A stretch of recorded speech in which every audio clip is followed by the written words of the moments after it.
அந்த ஆவி அவர் மேல இருக்கு. நான் பூசாரி, அதாவது உடுக்க அடிச்சு நான் கேட்டு சொல்றது. நான் ஒரு ஆவி, சில ஆவிகள் இருக்கு, நான் பேர் சொல்ல, அந்த ஆவிகள் வந்து அவங்க மேல அமர்ந்துச்சுன்னா அவங்க லேடிஸ் மாதிரி ஆயிடுவாங்க. நீங்க இந்த மாதிரிகள்லாம் போறது வந்து உங்க வீட்டாருக்கெல்லாம் ஈடுபாடு கிடையாது? ஈடுபாடு கிடையாது. ஒரே வாரத்துல ரத்தமா போயிட்டு பாத்ரூம்ல ஒரு வாரத்துக்குள்ள தேரப்புல சுத்துருவேன். ட்ரெயின் வரும்போது முன்ன ஓடணும், முடிஞ்ச வரைக்கும் ஓடலாம். நம்மளால முடியல, முடிஞ்ச வரைக்கும் ஓடுவோம். தூளா போயிடணும். நம்மளுடைய சரீரமே கிடைக்கூடாது. நம்ம முகம் நம்மளுக்கு அகோரமா இருக்கு.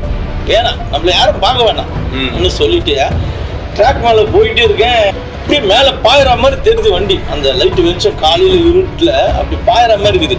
செத்துட்டோன்னு கண்ணை மூடுனேன், அவ்வளவுதான். படா நேரம் பிடிச்சி இழுத்தான். ஒரு 2 ஸ்டெப் பேக். யாருன்னு கேட்டேன். உன்னை மீட்டு ரசிக்கு அந்த ஏசுன்னு சொன்னாங்க.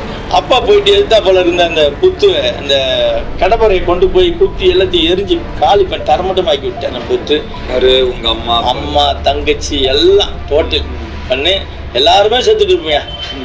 என்ன காப்பாத்தின ஆண்டவர் எல்லாரையும் காப்பாத்தி.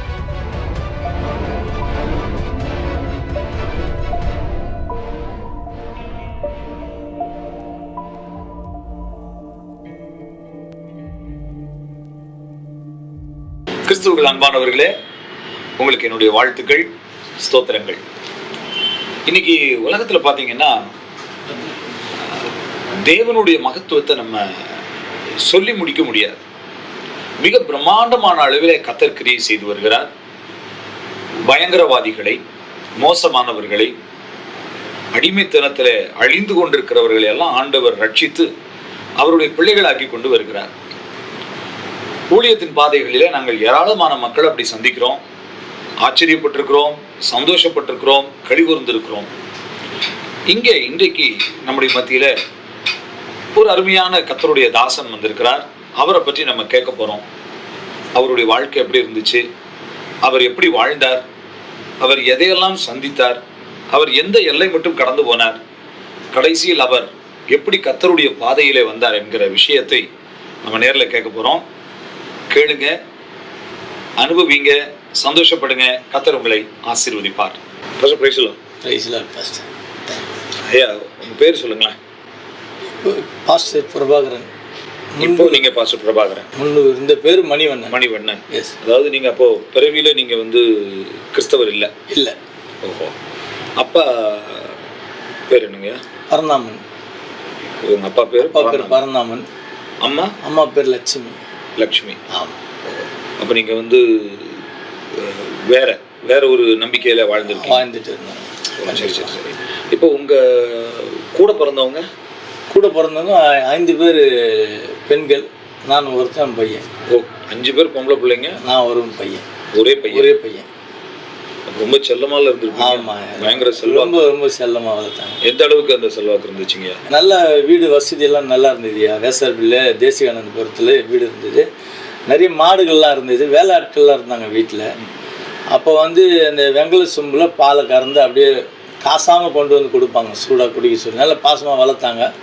வேசார்பேட்டில் வந்து அம்பல் கேப் ஹோட்டலுன்னு சொல்லி நல்ல பிரம்மாண்டமான ஒரு பெரிய ஹோட்டலு. அந்த ஹோட்டலில் சார்ந்தா போல் ஒரு பால் கடை, பெரிய பால் கடை இருக்கும். அந்த பால் கடைக்கு நம்ம வீட்டில் இருந்து தான் மாட்டு பால் சப்ளை பண்ணுவோம். அந்த தெருவில் நல்ல உசந்து இருந்த ஒரு குடும்பம் ஐயா. அப்போ உங்கள் அப்பா வந்து இதுதான் தொழிலா? அப்பா பிஎன்சி மில்லில் ஒர்க் பண்ணாங்க. இப்போ இந்த மாடுகள் வச்சு வளர்த்தது வேலைகள் வந்து பார்த்துக்குவாங்க. இது சைட் பிஸ்னஸ்? ஆமாம், சைட் பிஸ்னஸ். அம்மா இப்படி எல்லாத்தையும் இதெல்லாம் கவனிச்சுக்குவாங்களா, இல்லை அவங்க ஹவுஸ் ஒய்ஃப் தானே? House wife. அம்மா மாடுகளை பார்க்குறதெல்லாம் அப்பா தான்? அப்பா பார்த்துட்டு போயிடுவாங்க. அந்த வேலையாட்கள் வந்து எல்லாம் மாடு கழுவுறது, தீனி போடுறது எல்லாம் அவங்க பார்த்துக்குவாங்க. அவங்களே கவனிச்சு? ஆமாம், ஒரு 8 பேர் வேலைக்காரர் இருந்தாங்க. 8 பேர்? இப்போ எத்தனை மாடு இருந்திருக்கும்? ஒரு 16 மாடு கிட்ட இருக்கும். 16 மாடு. பெரிய கேம்ப் இருக்கும். ஓ சரி சரி. அது சொந்த இடமா உங்களுக்கு? சொந்த இடம். ஒரு 4 கிரவுண்டில் இடம். 4 கிரவுண்ட் இடம். ஓ நல்லது. உங்கள் கூட பிறந்தவங்கலாம் என்ன பண்ணுறாங்க? எல்லாம் படிச்சுட்டு அப்படியே வீட்டோட தான் இருந்தாங்க. அது பிறகு அவங்களுக்கு கல்யாணம் ஆயிடுச்சு. ஓ சரி சரி சரி. நீங்கள் சொல்கிறத பார்த்தா நீங்கள் வந்து ஒரு கிறிஸ்தவர் அல்லாத குடும்பத்தில் பிறந்து வளர்ந்து இந்துவா? ஓஹோ. எந்த வயசில் அப்போ உங்களுக்கு இந்த இயேசு அப்படிங்கிற விஷயம் தெரியும்? 25 வயதுக்கு மேலேயா? எப்படி நீங்கள் இந்த இதுக்குள்ளே வந்தீங்க? நான் வந்து அம்மா செல்லத்தில் வளரும்போது அம்மா என்ன சொன்னாங்கன்னா, நீ வேலையே செய்ய தேவையில்ல, பாட்டனார் சொத்து நல்லா இருக்குது, நீ அப்படியே சும்மா இருந்தால் போதேன்ப்பா, இந்த 5 பெண்களை கட்டி கொடுத்துட்டோம்னா போதும், நீ தான் இந்த வாரிசுன்னு சொன்னாங்க.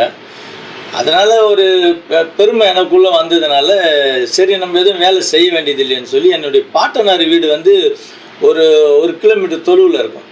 அங்கே போயிட்டு ஒரு ரூமு காலி செஞ்சுட்டு குறிமேடை நடத்திட்டு இருந்தேன். சில ஆவிகளை வச்சுக்கிட்டு உடுக்கெல்லாம் அடிச்சுக்கிட்டு பம்பை உடுக்கெல்லாம் அடிச்சுக்கிட்டு ஒரு 7 ஆவியை வச்சுட்டு குறிமேடை நடத்திக்கிட்டு இருந்தேன். அதன் பிறகு அதுலேயும் திருப்தி அடையாமல் மாந்திரிகம் கற்றுக்கணும்னு சொல்லி செகண்டாக போயிட்டு அவர்கிட்ட போட்டு சில மாந்திரிகத்தை கற்றுக்கிட்டு மாந்திரிகம் மைய வச்சுட்டு சண்டால மையின்னு அந்த பேர் அதுக்கு, அது கழுத்துலேயும் மாட்டிட்டு இருப்பேன். அது யாரையாவது எதனா பண்ணி ஆகணும், அதான் சண்டால வம்பு இருக்கிற ஒரு மைய, அது அதை வச்சுக்கிட்டு சண்டாலத்தனம் சண்டாலன்னு சொல்லுவாங்க. ஆமாயா ஆமாயா. எதுக்காக அந்த மாதிரி செய்ய ஆரம்பிச்சிங்க? என்னமோ ஒரு ஏதாவது ஒரு பேர் எடுக்கணும், சும்மா ஒரு ஒரு தற்பெருமைக்காக இது இறங்க முடியாது, சும்மா இறங்கினது. இது பெரிய தீவிரமாக கொண்டு போய் விட்டுச்சு. குறிமேடை வச்சிருந்தேன்னு சொன்னீங்கல்ல? ஆமாயா, பாட்டான் வீட்டில். ஆமாம் ஆமாயா. அது வந்து எதுக்கு போனேன், எது ஆரம்பிச்சிங்க? அது வந்து இந்த குறி கேட்க வருவாங்கய்யா. சரி, அந்த குறி கேட்க வர்றது உங்களை எப்படி அவங்க குறி கேட்க வந்தாங்க? என்ன ஒரு நேசமணின்னு ஒரு தம்பி இருந்தாங்க, ரங்கநாதபுரம் என்று சொல்லி என் தாத்தா வீட்டுக்கு பேக் சைடில் பாட்டனார் வீட்டுக்கு அங்கே நடத்திட்டு இருந்தாங்க. அங்கே உள்ளவங்களுக்கு எது பிரச்சனை ஆகி போய் எல்லாத்தையும் வெளியே எடுத்து வீசிட்டார் அந்த தலைவர். அந்த நேரம் தற்செயலாக நான் அங்கே போகும்போது வா நான் ரூம் கொடுக்குறேன்னு இட்டுட்டு வந்தது தான், அவ்வளோதான். அவங்க ஏற்கனவே குறி சொல்கிறவங்க அவர் மேலே 7 ஆவி இருந்தது. சரி, அவர் மேலே அந்த மாதிரி 7 ஆவி வச்சுட்டு இருந்தாங்க. அவரை கூட்டிகிட்டு வந்து நான் வச்ச போது நானும் பூசாரி ஆகிட்டேன். இப்படிதான் தள்ளப்பட்டது நான். அப்போ அவர் கொண்டு வந்து உங்களுக்கு அதை என்னை வந்து நடத்த வச்சுட்டாரு. அவர் உங்களுக்கு கற்றுக் கொடுத்தாரா இல்லை அந்த ஆவி உங்ககிட்ட வந்துருச்சா? அந்த ஆவி அவர் மேலே இருக்கு, நான் பூசாரி, அதாவது உடுக்க அடிச்சு நான் கேட்டு சொல்றது. சரி சரி சரி. இதில் வந்து பார்த்துட்டிங்கன்னா குறிமேடுன்னு சொல்லும் போது பார்த்தா சாதாரணமாக ஒரு ஆவி உட்காந்து குறி சொல்ல முடியாதுயா, அது பலிக்காது. இது நாங்கள் என்ன செய்வோம்னு சொன்னால் ஒரு ஒரு பீடை மாதிரி கட்டிட்டு ஒரு ஸ்லாப் 2க்கு வச்சுட்டு அதுக்குள்ளே அந்த தலைச்சம் கை தகுடு மை எல்லாம் வச்சுட்டு மூடிட்டோம்னா தான் அந்த தகுடு மை பேசும் இந்த ஆவியோடு. இப்படி பார்த்தா போல இருப்பாங்க. பின் சைடு இருக்கிறவங்களுக்கு சொல்லுவாங்க, உங்கள் வீட்டில் ஒரு மாடு காணாத போயிடுச்சு, இந்த நம்பரில் இருக்குது, திருடிட்டு போனோம், வீட்டில் வேலைக்காரன் என்னட்டு இந்த ஆவிக்குள்ளே அந்த தகுடு பேசும். சாதாரணமாக குறி சொல்ல முடியாதுயா, அது பலிக்காது. இந்த பீடத்து மேலே உட்கார வச்சு இப்போ இந்த நீங்கள் உடுக்கடிச்சு இதெல்லாம் சொல்கிறேன் நீங்கள்? ஆமாங்கய்யா. இந்த உடுக்கடிக்கிறது இதெல்லாம் வந்து ஒரு பாரம்பரியமா அப்படி வழக்கமா தானே கத்துக்கிட்டு வர்றாங்க? ஆமாயா ஆமா. நீங்க அப்படி உங்க குடும்பத்துல அப்படிப்பட்டவங்களா? இல்லையா, நான் கத்துக்கிட்டேன். நான் அவரோட அந்த குறி சொல்றதோட ஒரு அவரு எனக்கு கற்றுக் கொடுத்தாரு. இந்த உடுக்கடிக்கிறது, உடுக்கடிக்கிட்டு இந்த பம்பை உடுக்க நல்லா அடிப்பேன் நான். அதுக்கு பம்பை உடுக்க நீங்க அங்க போய் கத்துக்கிட்டு அதுக்கப்புறம் இது அப்ப நீங்க வந்து அதை விளையாட்டுத்தனமா கத்துக்கிட்டீங்களா இல்லைன்னா? ஒரு விளையாட்டுத்தனமா கத்துக்கிட்டேன் நான். அதுல வந்து நோயினம்ன்ற ஒரு இன்வால்வ்மெண்ட் கிடையாது. என்னமோ நம்மளை பிரியா விட்டாங்களே அம்மா அப்படி சொன்னாங்களன்றதுனால அதில் போய் நோய்ஞ்சிட்டேன். டைம் பாசிங் போன போல போனது. தற்செயலாக அந்த மந்திரவாதி என்றவர் ஒரு முறை கான்டாக்ட் ஆனாரு. அவர் என்ன சொன்னாருன்னா, இந்த ஆவியெல்லாம் நான் கட்டி விடுவேன், இதெல்லாம் ஏன் கிட்ட இருக்குது, டப்பால புடிச்சு போட்டு வச்சிருக்கிறேன்னு சொன்னாருங்க. அதன் பிறகு நீங்க இந்த குறி சொல்றத அந்த ஆவியெல்லாம் எங்களுக்கு அடிமை, மந்திரவாதிக்கு தான் அடிமை. சரி சரி. நாங்க சொன்னா இப்ப பாருங்கன்னு சொல்லி என்னுடைய குறி சொல்ற ஆவியை வாய் கட்டிட்டாரு. சரியா போச்சு, பேசல. அப்புறம் தான் சரி இதை விட இவருக்கு தான் சக்தி இருக்குது போல் தெரிஞ்சு அவர்கிட்ட ஒரு சீடனா சேர்ந்து அவர்கிட்ட சில ரொம்ப நாளாச்சு அவர் சொல்லி கொடுக்கல, ஒரு 2-3 வருஷத்துக்கு எதுவும் சொல்லி கொடுக்கவே இல்லை. அதன் பிறகு எல்லா மாந்திரிகத்தையும் கற்றுக் கொடுத்தாரு. அதன்படி நாம செகண்ட் ரேபிட் போயிட்டு வந்தோம். ஆமா, போயிருந்தேன். அப்பப்போ வருவாரு. இப்போ சமீபத்தில் மறிச்சிட்டாரு, ரொம்ப ஏஜ் ஆயிடுச்சு. ஆனா வந்து போவாருங்க. வந்து போனாருன்னா செல்வாக்கு இருந்துச்சு, நல்ல மதிப்பு இருந்தது. ரெண்டாவது வந்து அவருக்கு நம்ம எல்லாம் கன்வென்ஸ் எல்லாம் பண்ணி ரூம்லாம் எடுத்து விட்டு நல்லபடியாக அனுப்புவோம். அந்த ஊர்ல அவருக்கு நல்ல மதிப்பு இருக்கும். நிறைய இடங்கள்ல கூப்பிட்டு போவாங்க அவரை. அவர்கிட்ட தான் நீங்க இப்ப இந்த மாந்திரிகம் கத்துக்கிட்டு இந்த மாந்திரிகத்தில் ஈடுபட்டேன். அதுல நீங்க எந்த அளவுக்கு வளர்ந்தீங்க? அதில் ரொம்ப இம்ப்ரூவ்மெண்ட் ஆனேன் நான். ஓஹோ. எப்படின்னா நிறைய ஆட்கள் வருவாங்க. இதில் வந்து பார்த்தீங்கன்னா ஸோ வந்து தான் துட்டு கொடுத்து சூன்யம் வச்சுக்கிறாங்கன்னு சொல்லுவாங்க. அது யாருக்கும் விளக்கம் தெரியாது. அது என்னன்னு சொன்னால் நல்ல ஒரு பிக்காக வந்தாங்கன்னு வச்சிங்களேன், நல்லா ரிச் பீப்புள் காரில் இருக்கிறல நம்ம ஆட்கள் ஒரு 10 பேர் இருப்பானுங்க, கூலிப்படை மாதிரி உட்காந்துருப்பானுங்க. அவங்க பின்னாடி போகும்போது செப்பல் இங்கேயே கயிட்டுருங்க, கார்லேயே கயிட்டுருங்கன்னு சொல்லுவானுங்க. ஏங்க அங்கே இருக்க லாங்கில் இல்லை இங்கே கழட்டிடுங்க, சாமியார் திட்டுவார் போகப்படுவார். அங்கே கழட்டிட்ட உடனே அந்த மணல் கொட்டி இருக்கிற காலை வச்சோன்னா அந்த மண்ணை அள்ளிடுவாங்க. அள்ளி கொண்டு வந்து எண்ணுக்கிட்ட கொடுத்துருவாங்க பேப்பரில் மடித்து. இதுதான் அந்த துட்டு கொடுத்து தானே சூன்யம் வச்சுக்கிறது. முதல்ல நாங்கள் யாருக்கு சூன்யம் பண்ணுவோம்னா அவங்களுக்கு தான் பண்ணுவோம், வரவங்களுக்கு தான் பண்ணுவோம். பண்ணிவிட்டு அவங்கள கட்டி வச்சிருவோம். அப்போ எங்களுக்கு தேவையான அளவுக்கு அவங்க வந்துக்கிட்டே இருப்பாங்க, நம்ம கூப்பிட வேண்டியதே கிடையாது. அவங்களே வந்துடுவாங்க. அவங்களுக்கு வீட்டில் வேலையாட்கள் இருந்தால் கூட நமக்கு பணிவிடை செய்ய வந்துடுவாங்க. மதியம் கரெக்டாக 11:30 மணி ஆகிட்டா சாப்பாடு டிஃபன் அடக்கு எல்லாம் தூக்கிட்டு வந்துடுவாங்க. போகும்போது கை நிறைய பணம் கொடுத்துட்டு போவாங்க. அதனால நம்ம சூன்யம் பண்ணுறது அவங்களுக்கு தான். ஐயா ரெண்டாவது வந்து ஏதாவது பிசாசு பிடிச்சதுன்னு வரும்போது பார்த்துக்கிட்டா அவன் நினச்சிக்காங்க நம்ம ஓட்டிடுவோன்னு சொல்லி கிடையாதுயா. அந்த பிசாசை விட ஒரு பெரிய பிசாசு எங்ககிட்ட இருக்கும். அதை கொண்டு வந்து அந்த தகுடில் எழுதி தகுடை கீழே விட்டோம்னா மீன் போல் ஓடணும். அது உயிர் இருக்கணும். ரத்தம்லாம் கொடுப்போம். என் காலெல்லாம் பார்த்தா வெட்டு இருக்கும். ரத்தம் கொடுத்தோடனே அந்த தகுடு வந்து மீன் போல் ஓடும். அப்போ பிடிச்சி அந்த அந்த பீடிங்குள்ளே சொருவி அந்த குளிச்சத்தை மடித்து இடுப்பில் கட்டிட்டோம்னா இப்போ இட்டுட்டு வந்தது ஒரு பேய்னா இப்போ துட்டை கொடுத்துட்டு இன்னொரு பேயை எடுத்துகிட்டு போகிறாங்க. அவங்களுக்கு தெரியாது. சரி, இந்த பேயை அந்த பேய் ஓவர்டேக் பண்ணிடும். ஓவர்டேக் பண்ணி நீ அமைதியாக இருந்தால் அடக்கி வைக்கும். ஆனால் ஒன்று சொல்லுவோம், இந்த பன்னிக்கறி எதுவும் சாப்பிடாதீங்க, இந்த வீட்டு தூரம் இருக்கிறது எதுவும் துணி மேலே படக்கூடாது, சுத்தமாக பார்த்துக்கிடுங்க, அந்த குளிச்சத்துக்கு வந்து சாம்பிராணி போக அதெல்லாம் கொஞ்சம் போட்டுக்கிடுங்க. எதுக்குன்னுவாங்க. அதெல்லாம் சொல்லலை, நீங்கள் சொல்கிறபடி செய்யுங்க அப்படின்னு சொல்லிடுவோம். சப்போஸ் அவங்க அதுக்கு மாறாக பண்ணாங்கன்னா 2 ஆவியும் கிளப்பிக்கும். அதன் பிறகு என்னாலையும் காப்பாற்ற முடியாது. மந்திரவாதியுடைய வேலையா எப்படியாப்பட்ட மந்திரவாதியா கூட இருக்கட்டும் ஐயா, தொட்டனா எல்லாரும் எனக்கு ஃப்ரெண்டுங்க தான். எப்படியாப்பட்ட மந்திரவாதியில கட்ட தான் தெரியும், கட்ட அவிக்கவே முடியாது. இப்போ நான் கிறிஸ்துக்குள்ள வந்த பிறகு ஆண்டவராக இயேசு கிறிஸ்து ஒருத்தர் அந்த கட்டை அவிக்க வராது. வேற யாராலையும் முடியாது, எந்த மந்திரவாதிலையும் முடியாது. கட்ட முடியும், கெடுதல் செய்ய முடியும், நல்லது செய்ய முடியாது. ஆமாங்க ஐயா. இந்த மந்திரவாதிகள் இதெல்லாமே வந்து ஒரு லாப நோக்கத்துக்காக ஏதோ செய்யறாங்க. ஆனா அந்த காசு ₹1 கூட நிக்காதியா. நிக்காது. குடும்பத்துல சமாதானம் இருக்காது. குடும்பத்துல பிள்ளைங்கள எல்லாம் பிரிஞ்சு போயிடுவாங்க. சேராது. குடும்பம் ஒண்ணா இருக்கு, சேராது. ஏன்னா அந்த குடும்பத்தை சேர்த்தா அந்த ஆவிகளுக்கு வேலை இல்லாத போயிடும். அதனால சேர விடாத பார்க்கும். இந்த குறிமடையில் கூட பார்த்துக்கிட்டிங்களா, ரொம்ப தீவிரமாக கொண்டு போனோம்னா ஒரு ஆவி, சில ஆவிகளுக்கு நான் பேர் சொல்ல விரும்பல, அந்த ஆவிகள் வந்து அவங்க மேலே அமர்ந்துச்சுன்னா அவங்க லேடிஸ் மாதிரி ஆகிடுவாங்க. அவங்க கல்யாணம் பண்ணி என்னென்ன இருந்தோம் அப்படி தான் ஆகிட்டான். கல்யாணம் பண்ணிக்க மாட்டான், பேச்சு மாறிடும், லேடிஸ் வாய்ஸில் பேசுவாங்க, யாரோட சேர மாட்டாங்க. லேடிஸ் எங்கே உட்காந்துருக்காங்களோ அந்த கும்பலில் தான் போய் இவங்க நடுவாக உட்காருவாங்க. அப்படி பண்ணிவிடும் அது. ஏன்னா இவன் ஏதாவது மேரேஜ் பண்ணிட்டு போயிட்டான்னா நமக்கு யாருன்னு சொல்லி அப்படி பைண்ட் பண்ணிவிடுவாங்க. அது ஆமாய்யா, அப்படி வச்சு. இந்த மாந்திரிகம் இதிலெல்லாம் நீங்கள் போயிட்டு அதில் நல்லா சம்பாதிச்சிருப்பீங்கல்ல, நிறைய காசு வருமே. அதான் நிற்காதுன்னு சொல்கிறேன். கூட இருக்காங்கல்ல, ஆமாம், அவனுங்கெல்லாம் அந்த தண்ணி எண்ணி போடுற ஆட்கள் தான் அவனுங்க. அதனால பிரித்து கொடுத்துருச்சு காசு. எனக்கு தேவை கிடையாது, என்ன வீட்டில் சேர்க்காத அளவுக்கு ஆகிப்போச்சு. எவ்வளோ சொல்லி பார்த்தா. நீங்க இந்த மாந்திரிகள்லாம் போறது வந்து உங்க வீட்டாருக்கெல்லாம் ஈடுபாடு கிடையாது. வேணாம், நாங்கள் நம்ம எதுக்குப்பா அடுத்தவங்களுக்கு நம்ம ஏன் கெடுத்துச்சு, நம்ம நல்லா இருக்கிறோம், ஏதோ இறைவன் நல்லா வச்சுன்னு இருக்கிறாருன்னு சொல்லிட்டு நம்பிட்டு எடுத்தா போல வேப்ப மரத்தாண்ட ஒரு பெரிய பாம்பு புத்து இருக்கும் ஐயா. அந்த பாம்பு வீட்டுக்குள்ள வந்து போகும். வீட்டுக்குள்ள வந்து போகும். இந்த நேரத்தில் வந்து எனக்கு என்னுடைய அம்மாவுக்கு வந்து கடைசியாக ஒரு பொண்ணு பிறந்தது வந்து பாம்பு உருவத்தில் பிறந்துச்சு. அது எப்படி பாம்பா மாதிரியே நாக்கு இப்படி இப்படி இப்படி இப்படி பண்ணோம். புதன்கிழமையானா கத்தம், பேச்சு வராது. அப்படியே நழுவி போயிட்டு வாஸ்கட்டாண்டு போய் தலையை வச்சுட்டு படகும். ட்ரெஸ் போடலாம் ரொம்ப கஷ்டப்பட்டோம். பெரிய பொண்ணு ஆகிட்டு கூட ரொம்ப கஷ்டப்பட்டோம் அந்த நேரத்தில். அப்போது அது கத்தும் போது ரொம்ப கஷ்டப்பட்டேன். அப்போ என்னுடைய தாயார் என்ன பண்ணுவாங்கன்னா அந்த பாம்பு புத்தாண்டை போயிட்டு அந்த பால் முட்டையெல்லாம் வச்சுட்டு வந்தால் தான் இது அடங்கும். அது வரலாம் கத்தும். இரவுல நல்லா அந்த பாம்பு ஏறி வீட்டுக்குள்ளேருந்து 10 நிற்கல விடும்.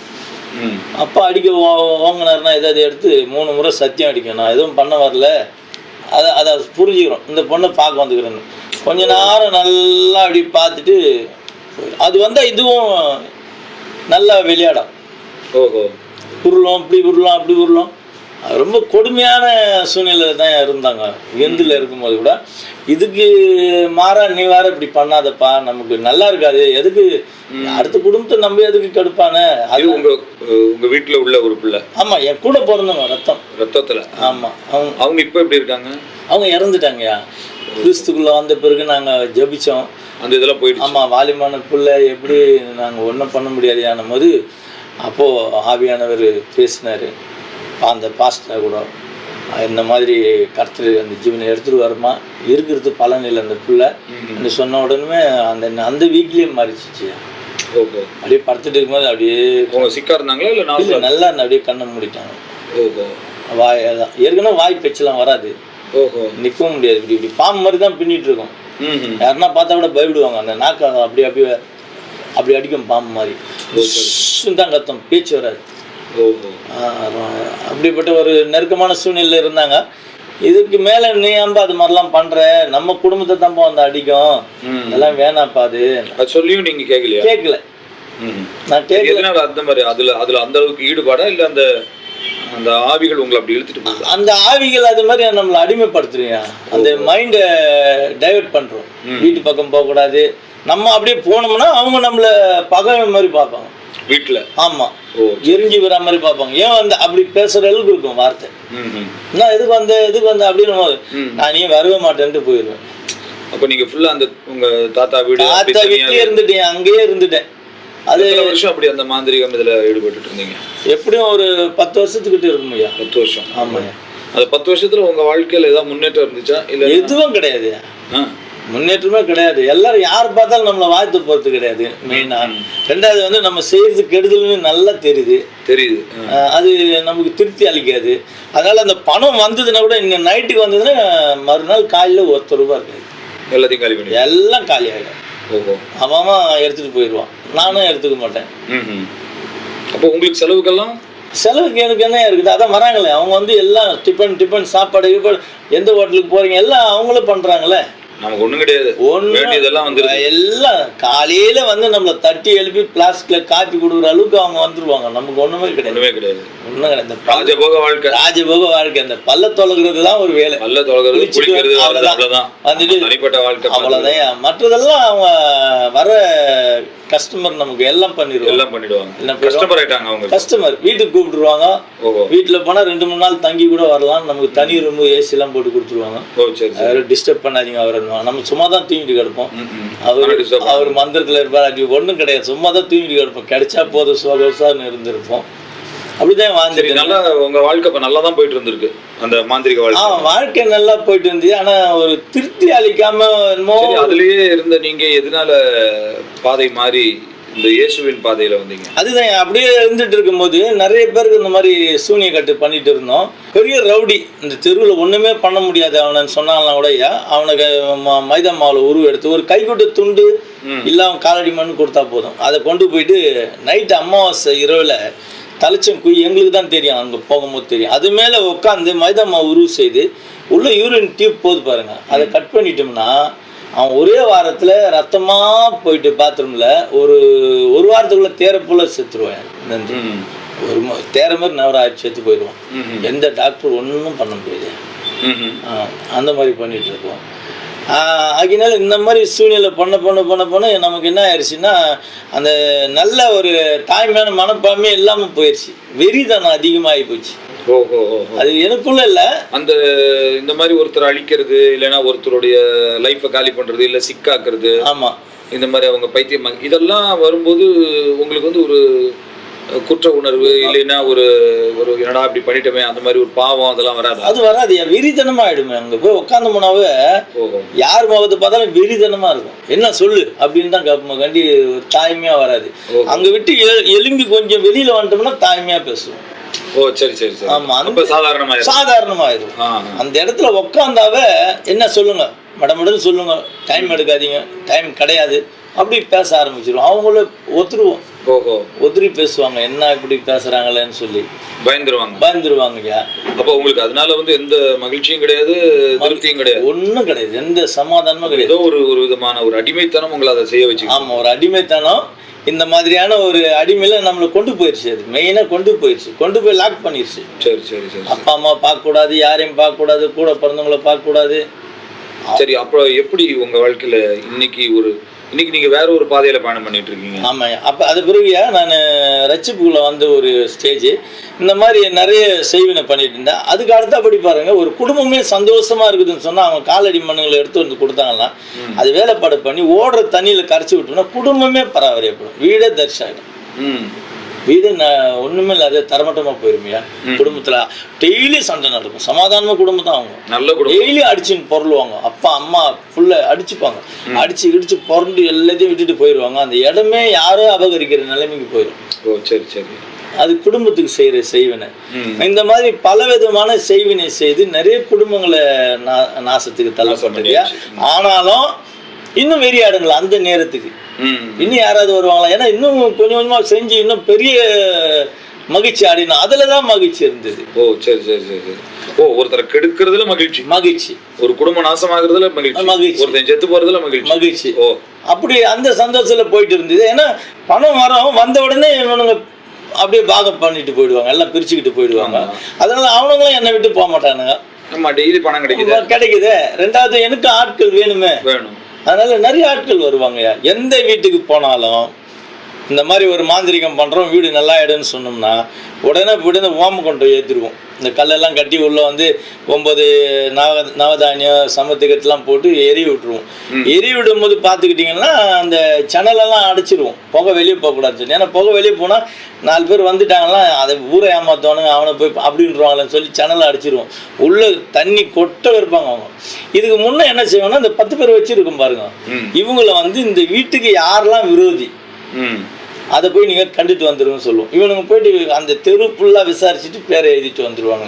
எழுதிட்டு வந்தவொடனே நம்பர் 1 நம்பர் 2ன்னு போட்டு தகடில் நான் எழுதுவேன். தகடில் எழுதிட்டு அந்த பையில் வச்சுப்பேன், சைடு பையில் வச்சுக்கிட்டு கண் கட்டி மையம் ஒன்று இருக்குது, செகண்டில் அப்படி கண்ணு அது கட்டி அது திறந்துடும். அந்த இதுக்குள்ளே நம்ம வேலை முடிச்சிடணும். அப்போது நீட்டாக போனோடனே அண்டா ஃபுல்லாக தண்ணி எடுத்துகிட்டு வர சொல்லுவேன். தண்ணி எடுத்துகிட்டு வந்து எல்லாரையும் கையை போட்டு கலைக்கு பாருங்கள், ஏதாவது உள்ளே இருக்கா பாருங்க. எல்லாரும் கலைக்கு பார்ப்பாங்க, ஒன்றும் இல்லையேன்னுவாங்க. பார்த்துட்டிங்களா, டவுட் எதுவும் இல்லைல்ல, சரி உங்களுக்கு யார் விரோதின்னு இந்த அண்டா தண்ணியில் வரும் அப்படின்னு சொல்லி விட்டுருவோம். சட்டுன்னு இந்த கண்ணு கட்டுற மையில் வேலை பண்ணோடனே அப்படின்ற நேரத்தில் தகடெல்லாம் உள்ளே போட்டுருவேன். போட்டுட்டு கொஞ்சம் சவுட்டி விட்டுருவேன். இப்போ போட்டு பாருங்கள் என்ன இருக்கான்னா ஒன்று ஒன்றா எடுப்பாங்க பாருங்கள், அந்த பேரெல்லாம் அப்படியே வரும் அந்த தெருவில். புட்டு வைக்கிறாரு, கரெக்டாக இருக்க, இவன் தான் எனக்கு நேரு விரோதி, இவன் கரெக்டாக. இந்த மாதிரி அந்த ஆளு வந்து அந்த மாந்திரிகத்தையும் பயன்படுத்தி கொஞ்சம் மக்களை முட்டாளாக்குற மேஜிக் மாதிரி அந்த 10 பேர் எனக்கு அதுக்கு தான் அவங்களுக்கு சம்பளம் கொடுக்குறது. இன்னார் எங்கே இருக்காங்க போய் பார்த்துட்டு வா, நாளைக்கு அவங்கள பற்றி ஃபுல் டீட்டெயில் நான் சொல்லணும், இங்கே உட்காந்து உடனே அந்த மாதிரி சொல்லும் போது மை வந்து நிறைய வேலை செய்யாதியா, கொஞ்சம் மேஜிக்காக பண்ணோம்னா தான் அவங்களை ஜனங்களை நம்ப வைக்க முடியும். அந்த மாதிரி பண்ணிட்டு இது வந்து மையினும் போது பார்த்துக்கிட்டிங்கன்னா நம்ம காலை கையை அறுத்து ரத்தம் விட்டால் தான் அந்த ஆவிங்க வேலை செய்யும். நம்ம ரத்தம் வேணும், அதுக்கு விட்டால் தான் வேலை செய்யும். அதனால நம்ம ஒன்றும் பண்ண முடியாது. ஸோ இந்த மாதிரி கொஞ்சம் மேஜிக் மாதிரி அந்த ஆட்கள் அனுப்பி வச்சு அவங்க போயிட்டு எல்லாத்தையும் விசாரிச்சுட்டு வந்துடுவாங்க. அவங்க குடும்பத்தில் யார் யார் இறந்தாங்க, சூசைட் பண்ணிக்கிட்டாங்க, திகிலான வார்த்தையெல்லாம் கேட்டு வந்துடுவானுங்க. அப்போ அவங்களுக்கு சொன்னால் எப்படி இருக்கும், இந்த மாதிரி ஆயிடும். அது பிறகு இறந்துட்டவங்களை வழுக்கில் வர வைக்கிறோம்னு சொல்லுவோம். அதெல்லாம் சும்மா தான், அதெல்லாம் அந்த ஜனங்க நம்பிடுவாங்க. அது நல்லா மைதா மாவுல பெரிய இது பண்ணிட்டு நடுவில் குழி பண்ணி எண்ணெயை ஊற்றிட்டு பெரிய திரியை வச்சுட்டோம்னா அது காற்றுல எப்படி இருந்தாலும் அசையத்தானே செய்யும். என்ன வரவே மாட்டேன்றாங்க அவங்க அம்மா, என்ன அவங்களுக்கு திருப்தி பண்ணல போல் தெரியுது, என்ன எவனா ஒருத்தன் ஓனா இதுவான், நான் தான் எங்கள் அம்மா சாகர வரைக்கும் முகத்தை கூட பார்க்கல, அவங்களுக்கு நான் துரோகம் பண்ணேன், அதுதான் வரமாட்டேன்றாங்க. அந்த காற்று கொஞ்சம் நிற்கும் போது நின்று நிற்கும். இப்போ உங்க மேல திருப்தி அடைஞ்சு நின்று இருக்கிறாங்க.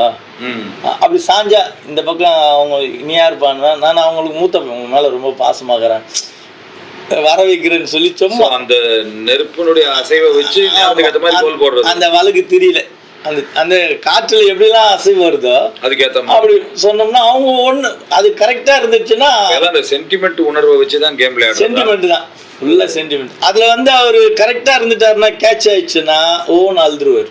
ஆமா, எங்க அம்மாவுக்கு என் மேல பாசம் தான், என் பக்கமே நிக்கிறாங்க, அது அப்படியே நின்றுடும் காத்து.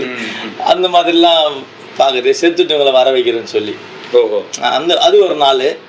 இந்த மாதிரி நிறைய அந்த மாந்திரிகத்தில் ஜனங்களை ஏமாத்திட்டு இருந்தோம்யா.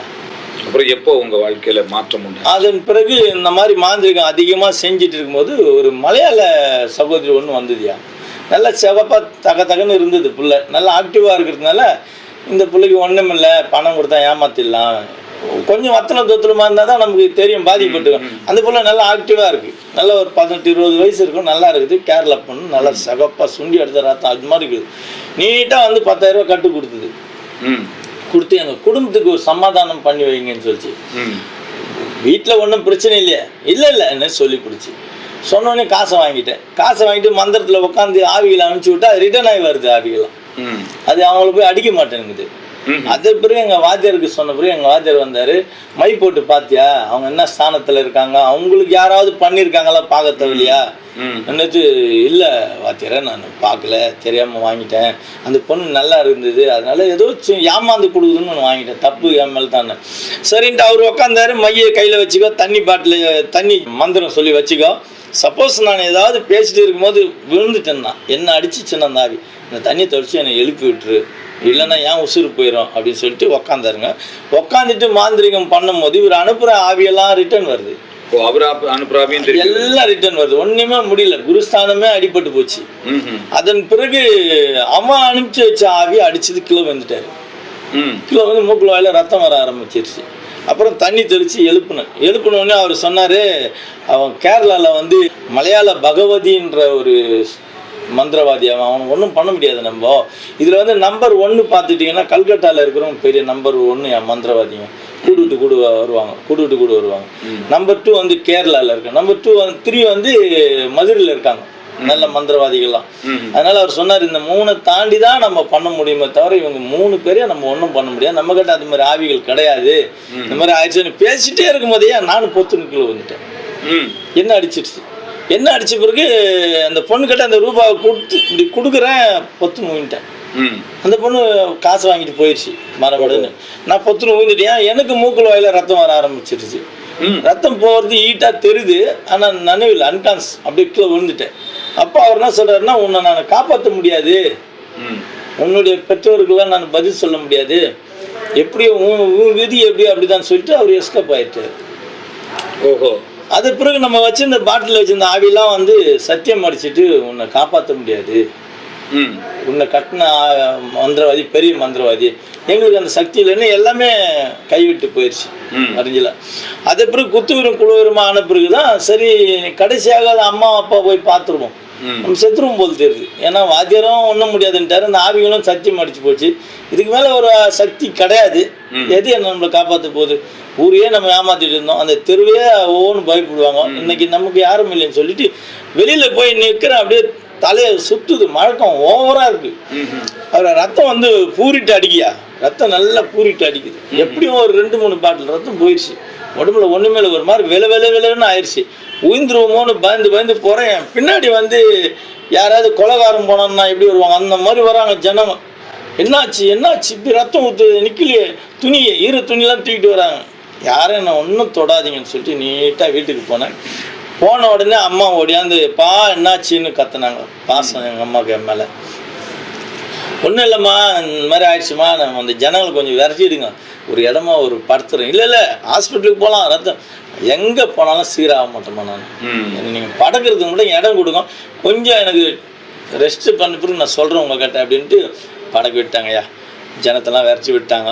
சொந்தக்காரெலாம் வந்து பார்த்துருக்காங்க. அப்பா கூட்டிகிட்டு போயிட்டு ஒரு ஃபோட்டோவை எடுத்துட்டாரு டவுட்டில்.